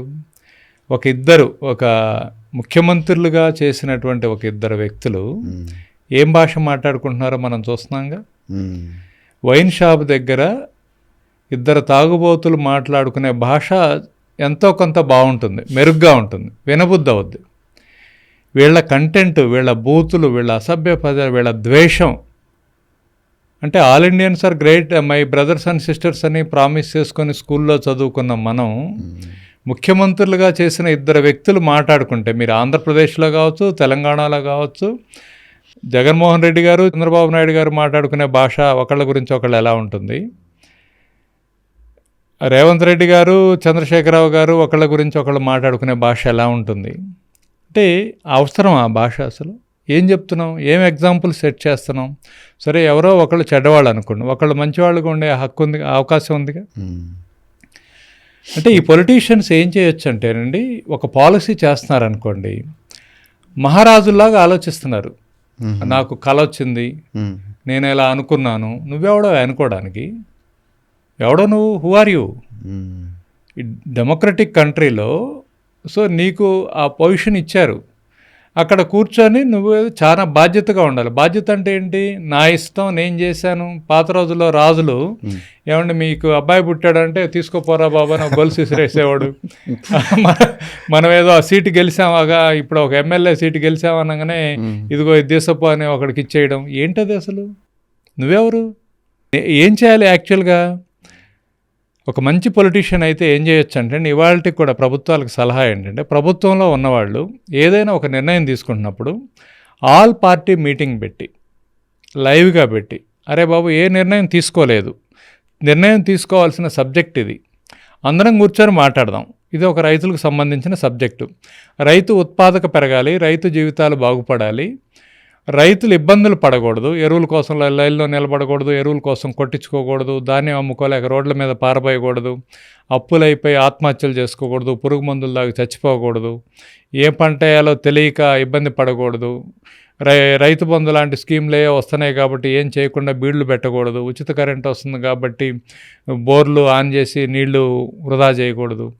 వీటన్నిటికీ శాశ్వత పరిష్కారంగా farmer community, public health, environment మోడల్గా ఒక ఎకోసిస్టము, ఒక ఫార్మర్ సెంట్రిక్ మోడల్ని డిజైన్ చేద్దాం. ర్యాండ్ అని పిలిచి ఒక నెల రోజులు మాట్లాడండి, లైవ్ మాట్లాడండి, అరుచుకోవద్దు, తిట్టుకోవద్దు, ఎవరి విధానం వాళ్ళు చెప్పండి, ఉన్న దానిలోంచి బెస్ట్ మోడల్ అన్నీ తీయండి, ఒక కమిటీకి ఇవ్వండి, ఎక్స్పర్ట్స్ కమిటీకి ఇవ్వండి, ఒక వాటిల్లో పాసిబిలిటీ ఏముందో దాన్ని డ్రాఫ్ట్ చేయండి, దాన్ని ఇంప్లిమెంట్ చేయండి. దట్ మచ్ సింపుల్ కదా. ఇప్పుడు అంగట్లో అన్నీ ఉన్నాయి, అల్లుడి నోట్లో శని ఉన్నట్టు రీసెర్చ్ సెంటర్స్ ఉన్నాయి, యూనివర్సిటీస్ ఉన్నాయి, గవర్నమెంట్స్ ఉన్నాయి, పాలసీ మేకర్స్ ఉన్నారు, మార్కెట్స్ ఉన్నాయి, మ్యానుఫ్యాక్చరింగ్ యూనిట్స్ ఉన్నాయి, ఇన్నున్నాయి, కానీ రైతు అంతే ఉన్నాడు. అన్నిటికీ మించి మనకు న్యాచురల్ రిసోర్సెస్ ఉన్నాయి, వాతావరణం బాగుంది, గొప్ప, చాలా గొప్ప. అంటే ప్రపంచంలోనే భారతదేశం ట్రాపికల్ ప్యారడైజ్. భారతదేశంలో తెలంగాణ అనేది అద్భుతమైన వాతావరణం. ఇలాంటి వెదర్ ప్యాటర్న్ చాలా తక్కువ ప్లేస్లో ఉంటుంది. మీకు నార్త్ ఇండియాకి వెళ్తే ఎక్స్ట్రీమ్ కోల్డ్ పడిపోతాయి టెంపరేచర్స్, లేదా టూ హైకి వెళ్తాయి. సో మనకి బ్యాలెన్స్డ్గా ఉండే వెదర్ ఇది. ఎంత ఉంచుకొని అక్షయ పాత్రలో అడుక్కుంటున్నాం మనం. అంటే ఒక కంట్రీ, అంటే మీరు చైనాని రిఫర్ చేశారు, ఏ దేశం అయినా సరే sir, the collective consciousness of the people it self it's called a country. మీరు సింగపూర్ అంటే ఏం చెప్తారు, చైనా అంటే ఏం చెప్తారు, సింగపూర్ అంటే ఏం చెప్తారు, క్రమశిక్షణ, hard work, neatness, civic sense, ఇవి చెప్తారు. భారతదేశం అంటే ఏం చెప్తారు, ఇక్కడ ఒక పుష్కరాల్లో 1,000,000 మంది ఒకేసారి జమై అక్కడే టాయిలెట్స్ కూర్చొని అక్కడే చచ్చిపోతాం. ఎవడో పనికి మాలినోడు, ఒక తాగుబోతూ తిరుగుబోతూ చదువులానోడు ఏదో యాక్సిడెంటల్గా సూపర్ స్టార్ అయిపోతే వాడి సినిమా చూడటం కోసం చచ్చిపోతాం. ఒక రాజకీయ నాయకుడు జనాల్ని లారీల్లో ఎక్కిచ్చేసి ముడి సరుకులాగా ఊరక చూపించుకోవడానికి తోలితే, ఎద్దుల్ని, మన పందుల్ని ఎద్దుల్ని తోలినట్టు ఆ లారీలు ఎక్కి సారాయి తాగి బిర్యానీ తిని ఆ మీటింగ్కి పోయి చచ్చిపోతాం. అంటే ఇంత ఖాళీగా, ఇంత విలువ లేకుండా పడున్నామా మనం? మళ్ళా ఒకవైపున ప్రేమలు, డ్రగ్గులు, బాబాలు, ఆశ్రమాలు, వాడెవడో రోడ్డు మీద పోతుంటే వాడొద్దు అంటే ఇవన్నీ కలిపేగా భారతదేశం. ఒక గొప్ప అద్భుతమైన సనాతన ధర్మానికి సృష్టికర్త అయి ఉండి, ఒక గొప్ప జీవన విధానానికి, ఒక గొప్ప మోరల్ కోడ్కి బేస్ అయి ఉన్న మనం ఇవాళ సినిమాలు చూడటానికి, బాబాలను చూడటానికి, రాజకీయ నాయకులను చూడటానికి చచ్చిపోవటం, డ్రగ్స్, లిక్కరు, లవ్లు, సినిమాలు, అంటే ఇంత ఎనర్జీ, ఇంత ప్రొడక్టివ్, ప్రపంచంలో 40 దేశాలకు ఉన్నటువంటి సమానమైనటువంటి జనాభా, ల్యాండ్, ట్రాపికల్ వెదర్ ఇన్నుంచుకొని అక్షయ పాత్రలు అడుక్కున్న దేశంగా భారతదేశాన్ని డిఫైన్ చేస్తాం మనం. సో ఎక్కడున్నాం మనం? ఏం చేయగలం? ఏం చేస్తున్నాం? రోల్ మోడల్ ఏది మనకి? ఒక మంచి పొలిటీషియన్ ఏడి మనకు ఒక రోల్ మోడల్? వాజ్పేయి లాంటి గొప్ప వ్యక్తి ఏడి? అసలు అతీతంగా అవతల పార్టీ వాడంటే వాడేమి ప్రత్యర్థి కాదే, ద్వేషించదగినవాడు కాదే, విధానాల మీద పోరాడండి, ఆ వ్యక్తి శత్రువు కాదు మీకు. గాంధీ గారు చాలామంది బ్రిటిషర్లను చంపుదామంటే నువ్వు ఒప్పుకోవట్లేదంటే ఆయన ఒక మాట అన్నాడు, అరే బాబు నువ్వు కర్రలతో కొడితే వాడు తుపాకీతో పేలుస్తున్నాడు. సో మనము తెలివిగా ఉండాలి, కాన్షియస్గా ఉండాలి. మనం ఏం చేయాలి? బ్రిటిషర్స్ మీద వ్యతిరేకత లేదు మనకి, బ్రిటిష్ విధానాల మీద వ్యతిరేకత ఉంది. విధానాన్ని వ్యతిరేకించు, ఆ విధానాన్ని వ్యతిరేకించుకుంటూ దాని మీద సమైక్యంగా పోరాడు, యునైటెడ్గా ఉండు. మనం ఇంతమంది ఉంటే ఆ కలెక్టివ్ స్ట్రెంగ్త్. సో మనం విడిపోయాము, మనం రైతులుగా విడిపోయాం కాబట్టి రైతు హక్కులు సాధించుకోలేకపోతున్నాం, స్టూడెంట్స్గా విడిపోయాం కాబట్టి స్టూడెంట్ హక్కులు లేవు, ప్రజలుగా విడిపోయాం కాబట్టి ప్రజల హక్కులు లేవు. అందుకనే మీకు ఇవాళ ఇంత గొప్ప విశ్వనగరాలు, రైజింగ్ తెలంగాణలు, బ్రహ్మాండమైన బంగారు తెలంగాణలు ఇవన్నీ మాడుతున్నాం కదా. ఆడపిల్లలు ఎవరైనా పెద్దవాళ్ళు, షుగర్ పేషెంట్లు పాస్ పోసుకోవడానికి టాయిలెట్స్ లేవు రోడ్ల మీద. మనం ఓ గొప్ప నగరాల గురించి మాడుతున్నాం. ట్రాఫిక్ జామ్ అయితే షుగర్ పేషెంట్లు బాటిల్లో పాస్ పోసుకొని కారుల్లో పెట్టుకుంటున్నారు. కారులో ఉన్నాడు, బస్సుల్లో ఉన్నాడు, పాపం డిశ్చార్జ్ అయిపోతుంది. ఇలాగా మనం ఇవన్నీ వెరీ వెరీ బేసిక్ సివిలైజ్డ్ ఇది ఉన్నవి. చెప్పులు పోతే ఒక కొట్టించుకోవడానికి ఒక ఇది లేదు, పంచర్ అయితే ఇది లేదు. వెరీ బేసిక్ థింగ్స్ మనం అందుబాటులో ఉంచలేకపోతున్నాం. కానీ ఎవరికైనా సరే క్యూఆర్ కోడ్ స్కాన్ చేసి డబ్బులు పంపించేటట్టు అందరూ మనల్ని తయారు చేసుకున్నారు, మనల్ని ఒక కన్జ్యూమర్గా తయారు చేసుకున్నారు. బాగా చెప్పారు. ఎవరినైనా ఇలా క్యూఆర్ కోడ్ పెట్టి డబ్బులు పంపించడానికి ఉంది, కానీ డబ్బులు పంపించాలంటే డబ్బులు ఉండాలి కదా బ్యాంకులో, రైతుకి డబ్బులు ఉండాలి కదా. క్యూఆర్ కోడ్ చేశారు మరి డబ్బులు. ఎగ్జాక్ట్లీ, అందరూ తీసుకునేవాళ్లే. వాడేదో క్యూఆర్ కోడ్ చేసి ఆడు పెట్టుకుంటున్నాడు, ఇంకా నువ్వు పంపిస్తా ఉండాలా, ఎక్కడి నుంచి వస్తాయి నీకు? అదే సార్ మీరు ఇంత మాట అన్నట్టుగా చేపలు పట్టడం నేర్పించండి, చేపలు పట్టి ఇవ్వడం కాదు అన్నట్టుగా అవకాశం ఉందండి. వేరే ఇప్పుడు మనం ఎగ్గులు మంచు కొండల్లో ఉండి మనకేం పంటలు పండకపోతే అరే పాపం వీళ్ళ పరిస్థితులు ఏం చేస్తాను, ఎడారుల్లో ఉండి ఒంటి మాంసం తింటాం తప్పితే వేరే దిక్కు లేకపోతే అనుకోవచ్చు. అన్నీ ఉండి అనాథల్లాగా బతకడం ఏంటండి? చాలా గొప్ప మాట చెప్పారు సార్ భారతదేశం గురించి, రాజకీయ నాయకుల గురించి. ఐ హోప్ ఇది ఎవరు రాజకీయ నాయకులు అందరూ చూడాలి సార్, ఇది చాలా మంచి మాట చెప్పారు. ఇప్పుడు మా గ్రాండ్ ఫాదర్ ఒక స్టోరీ చెప్పాడు.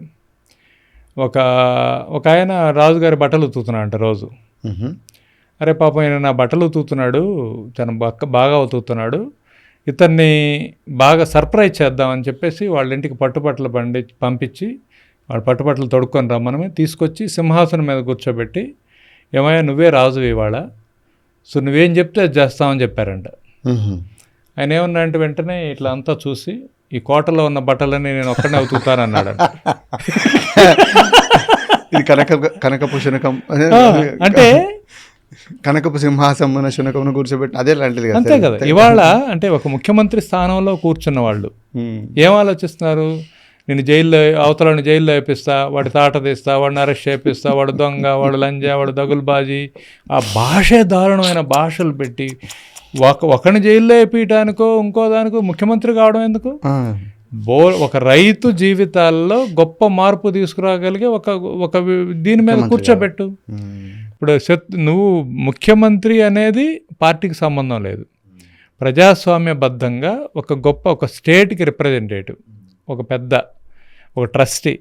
ట్రస్టీకి పెద్దకి అవమానాలు ఉంటాయి, ఎవరు మాట వినరు, సిస్టమ్ కంట్రోల్లో ఉండదు, నీకేం గుర్తింపు ఉండదు, గౌరవం ఉండదు. అయినా కూడా నీ బాధ్యత నువ్వు చేస్తే అప్పుడే నువ్వు కుటుంబ పెద్ద అవుతావు. అంతేగాని పెద్దరికం అంటే దండించటం కాదు, పెద్దరికం అంటే బరాయించి వాళ్ళకి అవసరమైంది చేయడం, వాళ్ళకి ఇష్టమైంది చేయడం కాదు. ప్రజలకు ఇష్టమైంది చేయడం గొప్ప విషయం కాదు, ప్రజలకు అవసరమైంది చేయడం గొప్ప విషయం.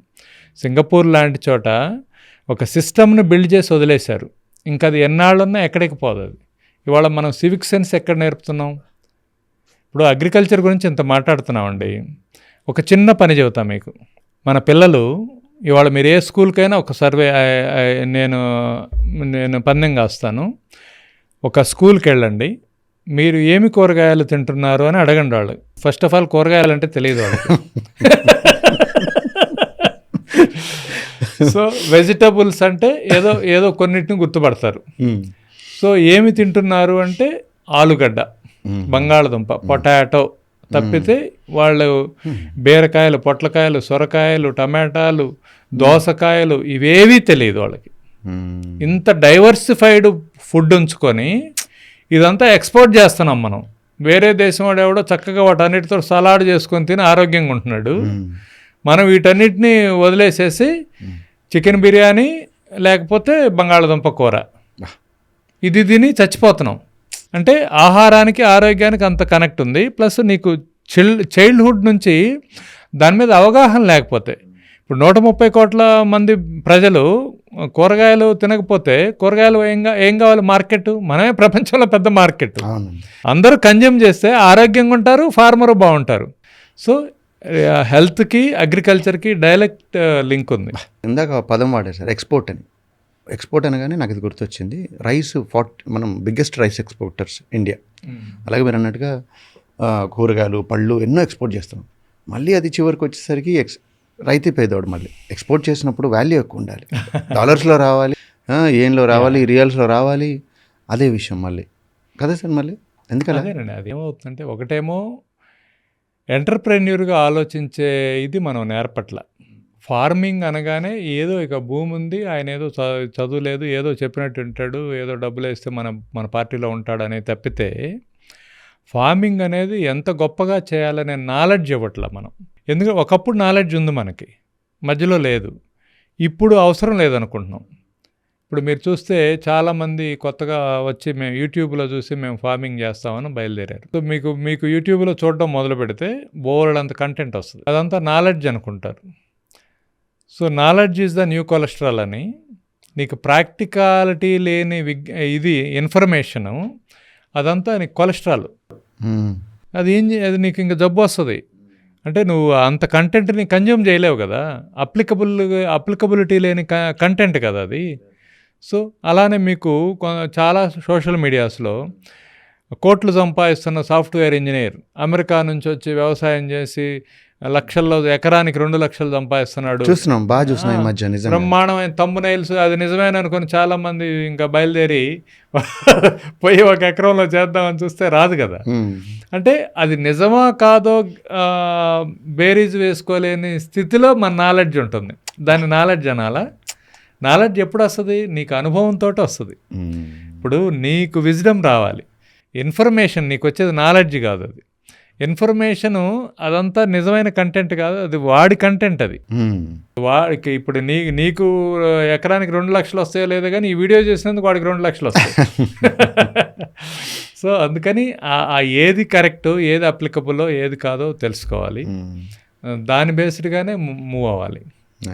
ఇందాక ఎక్స్పోర్ట్ అన్నాను కదా సార్, దాంట్లో మన భారతదేశం కోడింగ్తో పాటు కౌడంగ్ పేడ కూడా ఎక్స్పోర్ట్ చేస్తుందంట. కౌడంగ్ ఎక్స్పోర్ట్ చేసేది రైతులే.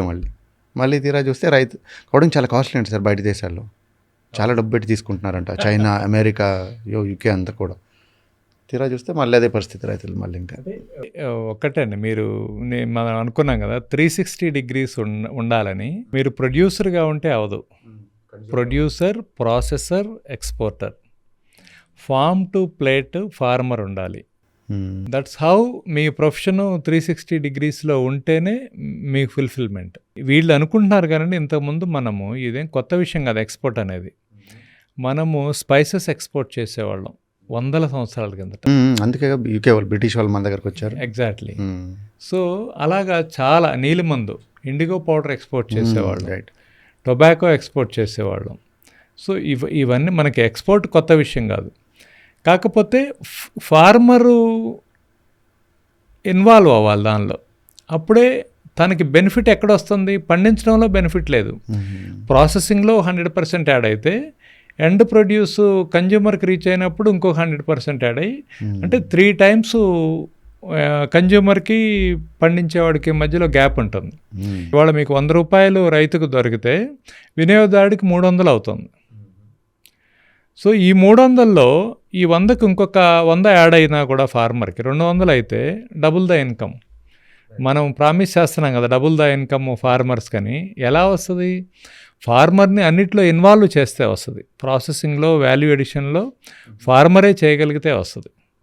ఇదే టాపిక్లో అగ్రిగేటర్స్ ఉంటారు కదా. ఇప్పుడు ఇంతకుముందు ట్రావెల్ కంపెనీస్ ఉండేవి, అగ్రిగేటర్స్ వచ్చి క్యాబ్ కంపెనీస్ వచ్చేసి చాలా మంచి ఎకానమీ స్టార్ట్ అయిపోయింది. సేమ్ థింగ్ ఈ కామర్స్లో కూడా. మీరేమంటున్నారంటే ఫార్మ్ టు ప్లేట్ రైతే ఉండాలంటున్నారు, అంటే పొలం నుంచి ప్లేట్ దాకా రైతు ఉండాలి. ఎగ్జాక్ట్లీ. ప్రైవేటైజేషన్లో ఇలా అంటే ఎవరైనా ప్రైవేట్ ప్లేయర్ వచ్చి ఇది సాధ్యం కాదంటారా? చేయలేరా? ఎందుకంటే ఇప్పుడు చూడండి, ఈ కామర్స్లో మనకి సూపర్ మార్కెట్ నుంచి ఇక్కడ దాకా వస్తుంది. అదే రైతు నుంచే డైరెక్ట్గా ఆ ప్రోడక్ట్ మన దాకా, మన ఇంటి దాకా వచ్చేట్టుగా అది ఎలా అవుతుందంటేనండి, ఒకటి కన్సిస్టెన్సీ, కంటిన్యూస్గా రావాలి. ఒక మార్కెట్ డిమాండ్, మార్కెట్కి సపోజ్ మీరు ఒక ప్రోడక్ట్ కన్జ్యూమరు, నేను మామిడికాయలు ఈ సమ్మర్లోనే పండించగలను అనుకోండి, నేను ఈ సమ్మర్తో అయిపోద్ది నా పని. అదే నేనేం చేయాలి, మ్యాంగో జ్యూస్ చేశాను అనుకోండి, ఆ మ్యాంగో జ్యూస్ నేను మీకు 365 days మీకు మ్యాంగో టేస్ట్ చేయించగలను. సో రైతుల దగ్గర నుంచి ఆ 2 నెలల్లో ప్రోడక్ట్ కొనుక్కున్న వాళ్ళు 365 డేస్ దాని నుంచి ఇన్కమ్ తీసుకోగలుగుతున్నారు. కానీ రైతులు ఒక నెలలోనే అవుతుంది. ఈ నెలలోపు తుఫాన్ వస్తుందా, వరదలు వస్తుందా, గాలులు వస్తాయా తెలియదు. అందుకని as a community, as a కలెక్టివ్గా ఎకరం యూనిట్గా ఇన్కమ్ డిస్ట్రిబ్యూట్ అవ్వాలండి. ఎకరం యూనిట్గా డిస్ట్రిబ్యూట్ అవ్వాలంటే ఊరు యూనిట్గా డివిజన్ జరగాలి. ఒక ఊర్లో ఏం పండిద్దాము అనేది మైక్రో లెవెల్ మేనేజ్మెంట్ చూడాలండి. మనం ఎప్పుడు కూడా we think about big picture. భారతదేశంలో వ్యవసాయాన్ని రెట్టింపు చేస్తామని బ్రహ్మాండంగా మీటింగ్ చెప్పని చప్పట్లు కొడతాం. అవసరం లేదు. ఒక్క ఊరు తీసుకోండి, ఒక్క ఊర్లో చేయండి. ఆ ఒక్క ఊరు ఎగ్జాంపులే 10 సక్సెస్ఫుల్ మోడల్స్ మీకు 1000 సక్సెస్ఫుల్ మోడల్స్ని చేస్తాయి. బాగుంటే ఎవరు వదిలి పెడతారండి? కానీ బాగుందని చెప్పగలిగే వాళ్ళు ఒకళ్ళు కావాలి కదా. సో అందుకని ఎవరో ఒకళ్ళు ఒక స్థాయికి వచ్చేంతవరకు హ్యాండ్ హోల్డ్ చేయాలండి, చేయి పట్టుకొని నడిపించాలి. ఆ నడిపించేవాడికి స్వార్థం లేకుండా ఉండాలి. వీడిని ఒక ఓటర్గా చూడకూడదు. రైతుని ఓటర్గా చూసినంతకాలం రైతు కమ్యూనిటీ బాగుపడదండి. రైతుని భూమి అక్షయ పాత్ర, వీడు అన్నం పెడుతున్నాడు, వీడు పర్యావరణాన్ని కాపాడుతున్నాడు, సో దీన్ని నేను కాపాడుకోవాలి అనే కాన్షియస్నెస్ పొలిటీషియన్కి రావాలి. వచ్చి రైతుని రైతుగా చూస్తే, రైతు అనేదే ఒక కులం అండి. వాడికి మళ్ళీ రైతులో ఏ కులం అని, లేదా రైతులో ఏ మతం అని, రైతులో ఏ పార్టీ అని మనం డివిజన్ చేస్తే అప్పుడు ఫార్మింగ్కి జస్టిఫికేషన్ చేయలేం. ఇందాక మీరు అన్నట్టుగా తుఫాన్ వచ్చిన ఒక చిన్న ఏదే జరిగినా సరే రైతు నష్టపోతారు అంటున్నారు. సో రైతుకి ఈ న్యాచురల్ కెలామిటీస్ నుంచి ఉపశమనం లేదా? ఉందండి, ఇన్సూరెన్స్ ఉంది. ఇప్పుడు ఇవాళ మనం చూస్తే హెల్త్ ఇన్సూరెన్స్లో ఒక మనిషికి ₹1 కోటి, ₹2 కోట్లు కూడా ఇన్సూరెన్స్ చేసుకుంటున్నారు, health insurance per year. So అలాగా ఫార్మింగ్లో కూడా ఇన్సూరెన్స్లు వచ్చినాయి, కానీ రిఫార్మ్స్ రావట్లా. ఇన్సూరెన్స్ ఎలా అయిపోయిందంటే, ఇన్సూరెన్స్ మేమే కడతామని రాజకీయ నాయకులు మొదలుపెట్టారు. ఎంత కడుతున్నారు? 100, 150 కడుతున్నారు ఏంటి ఎకరానికి. ఓకే. సో ఆ 100, 150 కట్టి క్లస్టర్ బేస్డ్గా ఇన్సూరెన్స్ కంపెనీకి కావాల్సినట్టుగా వీళ్ళే ఫామ్ ఫిల్ చేస్తున్నారు. ఎలాగా? ఈ ఏరియా మొత్తం ప్యాడీ అని. మీరు అక్కడ మ్యాంగో గార్డెన్ ఉందనుకోండి, ఇదంతా ప్యాడీ క్లస్టర్ అండి, మీకు మ్యాంగో ఉంది, మీకు ఏమో అని చెప్తాడు ఇన్సూరెన్స్ వాడు సింపుల్గా. సో ఆ నాలెడ్జిబుల్గా చేయటల్లా, ఓపెన్గా ట్రాన్స్పరెంట్గా చేయటల్లా. ఒక ఇన్సూరెన్స్ కంపెనీ ఉంది, ఓకే తెలంగాణలో మొత్తం ఒక 3 కోట్ల ఎకరాల భూమి ఉంది బాబు, మీ కంపెనీకి ఇస్తాము, ప్రీమియం అంతా మేమే కడతాం. ఈ రైతు బంధులు, రైతు భరోసాలు ఇవన్నీ వేసే బదులు ఈ ప్రీమియం అంతా మీకే కడతాం. Farmer claim చేసుకోగలగాలి. క్లెయిమ్ చేసుకుంటే మీకు ఫార్మర్కి రాగలగాలి. మా ఇన్వాల్వ్మెంట్ ఏం లేదు అని చెప్తే, ఇన్సూరెన్స్ కంపెనీలు ఒళ్ళు దగ్గర పెట్టుకొని, ఊరికి ఒక ఏజెంట్ని పెట్టుకొని, మానిటరింగ్ పెట్టుకొని, అబ్జర్వ్ చేసుకుంటా, గైడ్ లైన్స్ ఇస్తా చక్కగా కాపాడుకుంటాయి అవే. ఎందుకంటే మొత్తం నష్టపోతే వాడు నష్టపోతాడు కాబట్టి. అలానే ఒకవేళ జరగరాని వడగళ్ళ వానో తుఫాన్లో వచ్చినప్పుడు హ్యాపీగా రైతుకి ఇబ్బంది లేకుండా బయటపడతాడు. ఇప్పుడు ఏమవుతుంది? ప్రతిసారి ఈ సీన్ చూడలేక చచ్చిపోతామండి. తుఫాన్లు వస్తాయి, వరదలు వస్తాయి, ఎమ్మటే ప్రతిపక్షాలు పాలకపక్షం మధ్య ఒక యుద్ధం మొదలవుతుంది. ప్రతిపక్ష నాయకుడు మామూలుగా ఇక బట్టలు చింపుకొని బురదలో తిరుక్కుంటా, వాడేదో విచిత్రంగా మొదటిసారి చూసినట్టు వరిని ఇట్ట పీకిట చూస్తుంటాడు. ఆ వేర్లలో ఏం కనపడుద్దో వాడికి తెలియదు. వాళ్ళు కొంతమంది రైతులు వచ్చి ఏడుస్తుంటారు, వాడు ఇట్ట వాటేసుకొని నేనున్నాను అంటుంటాడు. వాడుండి ఏం చేస్తాడు? వాడు ఆ సీట్లో ఉండొచ్చినాడే, వాడుండి ఏం చేయడు. వీడు ఇదంతా ప్రతిపక్షాల కుట్ర, మేమే రైతులకు మేలు చేస్తామని. అంటే తుఫాన్లో రాజకీయమే, వరదల్లో రాజకీయమే, నష్టంలో రాజకీయమే. అంటే ఎద్దు పుండు కాకికి ముద్దు అని ఒక సామెత ఉంటుంది. అంటే వ్యవస్థలో ఉన్నటువంటి ఈ ఇబ్బందులు దాన్ని ఆసరాగా తీసుకొని రాజకీయాలు చేయడం. తుఫాను వస్తే అరే ఒక ఇన్సూరెన్స్ మెకానిజంని ఏర్పాటు చేసుకుందాం అనే ఒక మోడల్ మీద ఎవరూ పనిచేయకుండా ప్రతిపక్షాల వాళ్ళు ప్రభుత్వాన్ని తిడుతుంటే, ప్రభుత్వమేమో మేము బాగానే చేస్తాం, వీళ్ళే డ్రామాలు చేస్తున్నారు, మేము కూడా తిరుగుతున్నాం, వీళ్ళు బురద పూసుకొని తిరుగుతుంటారు. తుఫాన్ వచ్చిన తర్వాత తిరిగి మీరేం చేస్తారు? మీకు ఇంకా ఖర్చు కదా, పబ్లిక్ మనీ, హెలికాప్టర్లు, కార్లు, కాన్వాయ్లు, ట్రాఫిక్ జామ్లు, ఇవన్నీ ఎక్స్ట్రా ఖర్చు కదా. సింపుల్గా అంటే మనం ఎప్పుడు కూడా రాజకీయ వ్యవస్థ ఎలా పనిచేస్తుందంటే they have very good model అండి. That model is complicated solutions for a simple problems. సమస్య చిన్నది, దానికి విపరీతంగా కాంప్లికేట్ చేయాలి. సో దానివల్ల ఎప్పుడూ మార్పు రావట్లేదు నిజంగా. లేకపోతే మన వాళ్ళు మేధావులండి.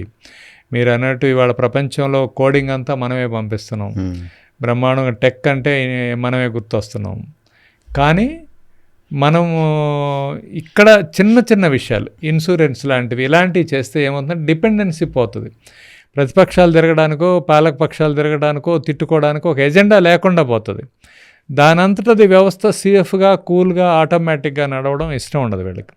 డిపెండ్ అయ్యి ఏడుస్తూ బెగ్గర్స్ లాగుంటూ వీళ్ళతోటి లేకపోతే నేను ఇబ్బంది రాజకీయ నాయకులతో అసలు రోజువారీ జీవితంలో ఏ వృత్తోడికైనా ఏం అవసరం అండి?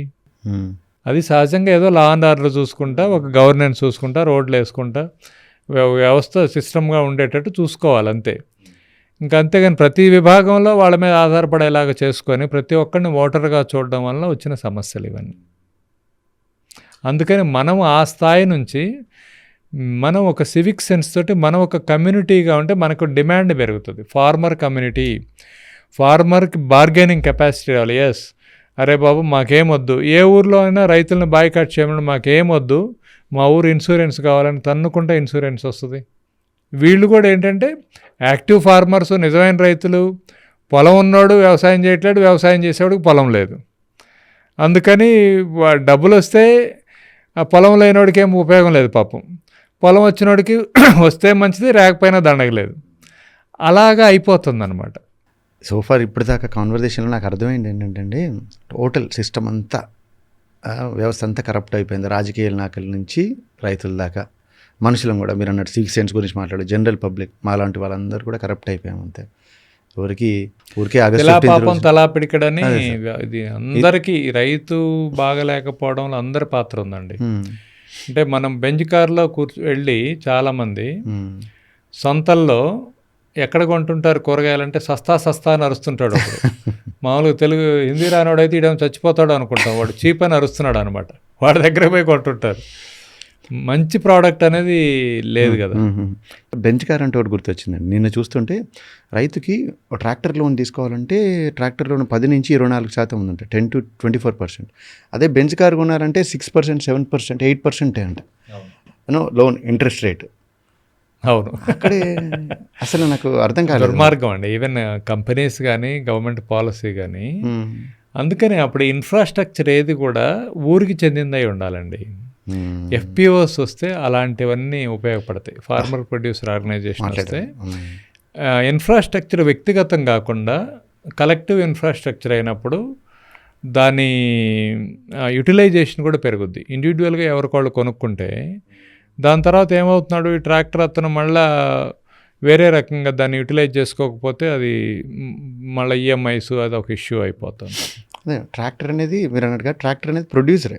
ట్రాక్టర్ వల్ల నువ్వు ప్రొడ్యూస్ చేస్తున్నావు, ఏదో ఎకానమీకి యాడ్ అవుతుంది. బెంజ్ అనేది కన్స్యూమర్. అవును, పెద్దగా వాల్యూ యాడ్ చేయదు. డీజిల్ కొట్టించడం కానీ ఉపయోగం లేదు. కార్లైనా సరే అంతే. అలాంటి తక్కువ ఉండాలి సార్, తక్కువ ఇంట్రెస్ట్ రేట్ తక్కువ ఉండాలి. విచిత్రం. బాగా మాట్లాడాను సార్, చాలా నేర్చుకున్నాను, చాలా నచ్చింది సార్ ఈ పాడ్కాస్ట్ నాకు. ఫైనల్గా ఒక మెసేజ్ సార్ మన యూత్కి. మీకు యూత్ అంటే చాలా ఇష్టం, మీ మాటలు నాకు తెలిసింది. మన యూత్ భారతదేశం పాడైపోతుందని ఆ కసిగా అనిపించింది. ఒక మెసేజ్ ఇవ్వండి.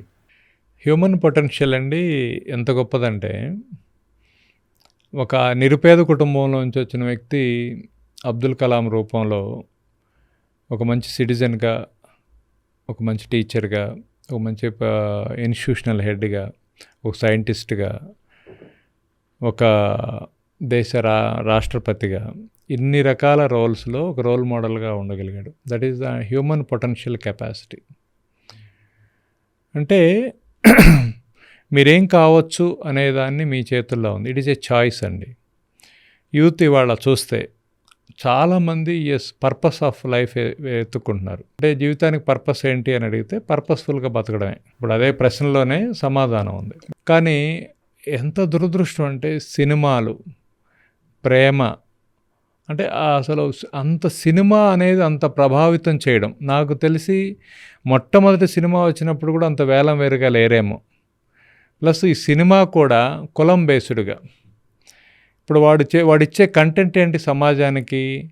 ఒక ఒక ఒక అమ్మాయి ఉంటుంది, ఆ అమ్మాయి ఫాదరు బై డిఫాల్ట్ విలన్ అయి ఉంటాడు. అమ్మాయి ఉంటే వాళ్ళ ఫాదర్ విలనే, అంటే రిచ్ పీపుల్ ఉంటారు. ఎవడైనా ఇంకా. అసలు మీకు సినిమాల్లో పూర్ విలన్ అంటూ ఉండడు, విలన్స్ అందరు రిచ్చే. అంటే ఒక ప్రొడక్టివ్గా ఉన్నవాడు అందరూ, ఖాళీగా ఉన్నవాడికి ఇంక వాడు విలన్ లాగా కనపడుతుంటాడు. వాడికి కారు ఉన్నా, వాడికి ఇల్లు ఉన్నా, వాడికి ఒక కూతురు ఉన్నా, వాడు ఒక విలన్ అనమాట. సో ఇంకా వాడు ప్రేమించటం అనే ఒక పనిలాగా ఈ కంటెంట్ని మీ మైండ్లో కూర్చోబెట్టే ఏ ఫ్యామిలీస్లోనైనా సో కాల్డ్ హీరోస్ వాళ్ళ పిల్లల్ని ఎవడన్నా రోడ్డు మీదకి పోయేవాడికి ఇచ్చి పెళ్లి చేశారా? ఎవడన్నా ప్రేమిస్తున్నామని వస్తే వాడిని చంపేశారు.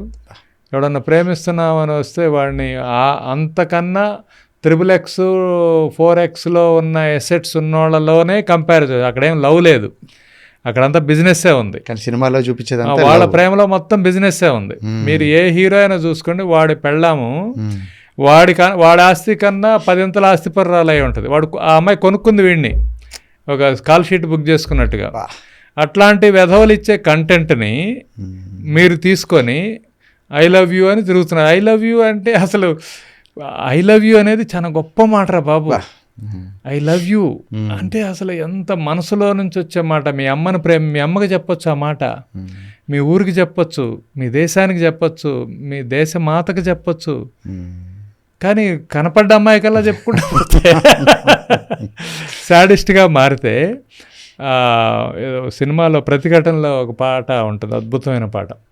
శిశువులుగా మీరు పుట్టి పశువులుగా మారితే, మానవ రూపంలోనే దానవులై పెరిగితే, సభ్యతకి సంస్కృతికి సమాధులే కడితే, ఏమైపోతుంది ఈ భారతదేశం, ఏమైపోతుంది నవ భారతదేశం అని టి కృష్ణ గారి సినిమా. రేపటి పౌరులు. అంటే ఎంత పొటెన్షియల్ అండి, ఏం కావచ్చండి మనం. అసలు ఏ దేశంలో ఎంత యూత్ లేదు. భారతదేశం వాళ్ళ గొప్ప గొప్ప అదృష్టం ఏంటంటే, ఇదేదో విచిత్రంగా ఒక టైంలో మంచి ఆహారం తిన్నారు కాబట్టి, పిల్లలు పుట్టారు కాబట్టి మనుషులు ఇప్పటివరకు ఒక హెల్దీ పీపుల్, యూత్ ఇంత పర్సెంటేజ్ అంటే 60% యూత్తో ఉన్న దేశం ఏదీ లేదు. చాలా దేశాల్లో ముసలాళ్ళు అయిపోయారు, పెళ్ళిళ్ళు లేరు, ఇంకోటి లేరు. ఈ అవకాశం ఇంకొకసారి రాదు. అలానే ఎంతో ఎంటర్ప్రెన్యూర్ ఆపర్చునిటీస్ ఉన్నాయి. అగ్రికల్చర్ చుట్టే, వాల్యూ ఎడిషన్లో, ప్రాసెసింగ్లో, మెకనైజేషన్లో, మార్కెటింగ్లో, వీటన్నిటి చుట్టూ బోల్డ్ అంత అవకాశం ఉంది. మీరు రోడ్డు మీద టీ అనే పేరుతోటి 100 బ్రాండ్లను చూస్తారు టీ అమ్మడాని కోసం. అన్హెల్దీ టీకే అంత వ్యాపారం జరిగి వాళ్ళు పొలిటీషియన్స్ అయిపోతుంటే, మీరు మీ రైస్ అమ్మొచ్చు, మీ ప్రొడ్యూస్ అమ్మొచ్చు, మీ తేనె అమ్మొచ్చు, మీ ప్రోడక్ట్స్ అమ్మొచ్చు, మీ సోప్స్ అమ్మొచ్చు, మీ ఆయిల్ అమ్మొచ్చు, బోల్డ్ అంతా. ఇది స్టార్టప్ ఉంది కదా, స్టార్టప్ అనే ఒక క్రేజ్లో ఎవడో ఫారినర్ని ఆదర్శంగా తీసుకునే బదులు మన దగ్గర ఏముంది, మనం ఏం చేయగలం? మన దగ్గర భూమి ఉంది, నిరంతరం పంట రాగలదు, ఈ పంటను అమ్మగలం. రోడ్ల మీద అమ్మగలం, హైవేల మీద అమ్మగలం, ఆన్లైన్లో అమ్మగలం. దాని ప్లాట్ఫాము, దాని మెకానిజం, దాని రీచ్, దాని మీద చూస్తే అందరినీ దయచేసి నా రిక్వెస్ట్ ఏంటంటే, ఇన్స్టిట్యూషన్స్ కానీ, గవర్నమెంట్ కానీ, ఐటీ అనో, ఏఐ అనో, ఈ పిచ్చి క్రేజ్కి వెళ్ళొద్దండి అందరూ. సో చదువు అనేది it's a very passionate thing. చాలా ప్యాషనేట్గా ఉండి ఒక గొప్ప ఇన్వెన్షన్ కోసం ఇంజనీర్ కావాలి, ఒక గొప్ప ప్రాణాలను రక్షించడం కోసం డాక్టర్ కావాలి. డబ్బులు సంపాదించడం కోసం డాక్టర్లు, ఇంజనీర్లు కాకూడదు. మీరు చేసే పనిలో డబ్బు కూడా రావాలి. అంతేగాని డబ్బు కోసం పని చేస్తున్నారంటే మీరు మనిషిగా లేరు అని అర్థం. సో ఒక మంచి మనిషిగా ఉండాలంటే మీరు చేసే పని వలన డబ్బు వచ్చేలా ఇకిగై లాంటి ఒక పనిని చూజ్ చేసుకోండి. మీకు నచ్చిన పని, వచ్చిన పని, డబ్బులు వచ్చే పని, సమాజానికి ఉపయోగపడే పనిని చూజ్ చేసుకోండి. బోల్డ్ అన్ని పనులు ఉన్నాయి అలాంటివి. అటువంటి పీపుల్ తోటి, అంటే collective consciousness of the people it self, it's called a country. కాబట్టి అందరం అలాంటి భావనలో ఉంటే నిజంగా గొప్ప దేశం మంది. చాలా బాగా చెప్పారు సార్. ఈ కాన్వర్సేషన్ నాకు చాలా సాటిస్ఫాక్షన్ ఇచ్చింది. నేను చేసిన ఎపిసోడ్ సో ఫార్లో. మీరు కూడా అంటే మీకు ఆ ఇంటెన్షన్ ఉంది, మీరు అలా మాడతారు, మీకు అంటే ఒక అబ్జర్వ్ చేస్తారు, సమాజాన్ని గమనిస్తారు. కాబట్టి అరే ఏదో క్రేజీవో, థంబ్నెయిల్సో, వైరల్ అయ్యేవో అలా కాకుండా ఏమి ఇవ్వగలం మనం అంటే, ఇది ఒక ప్లాట్ఫామ్.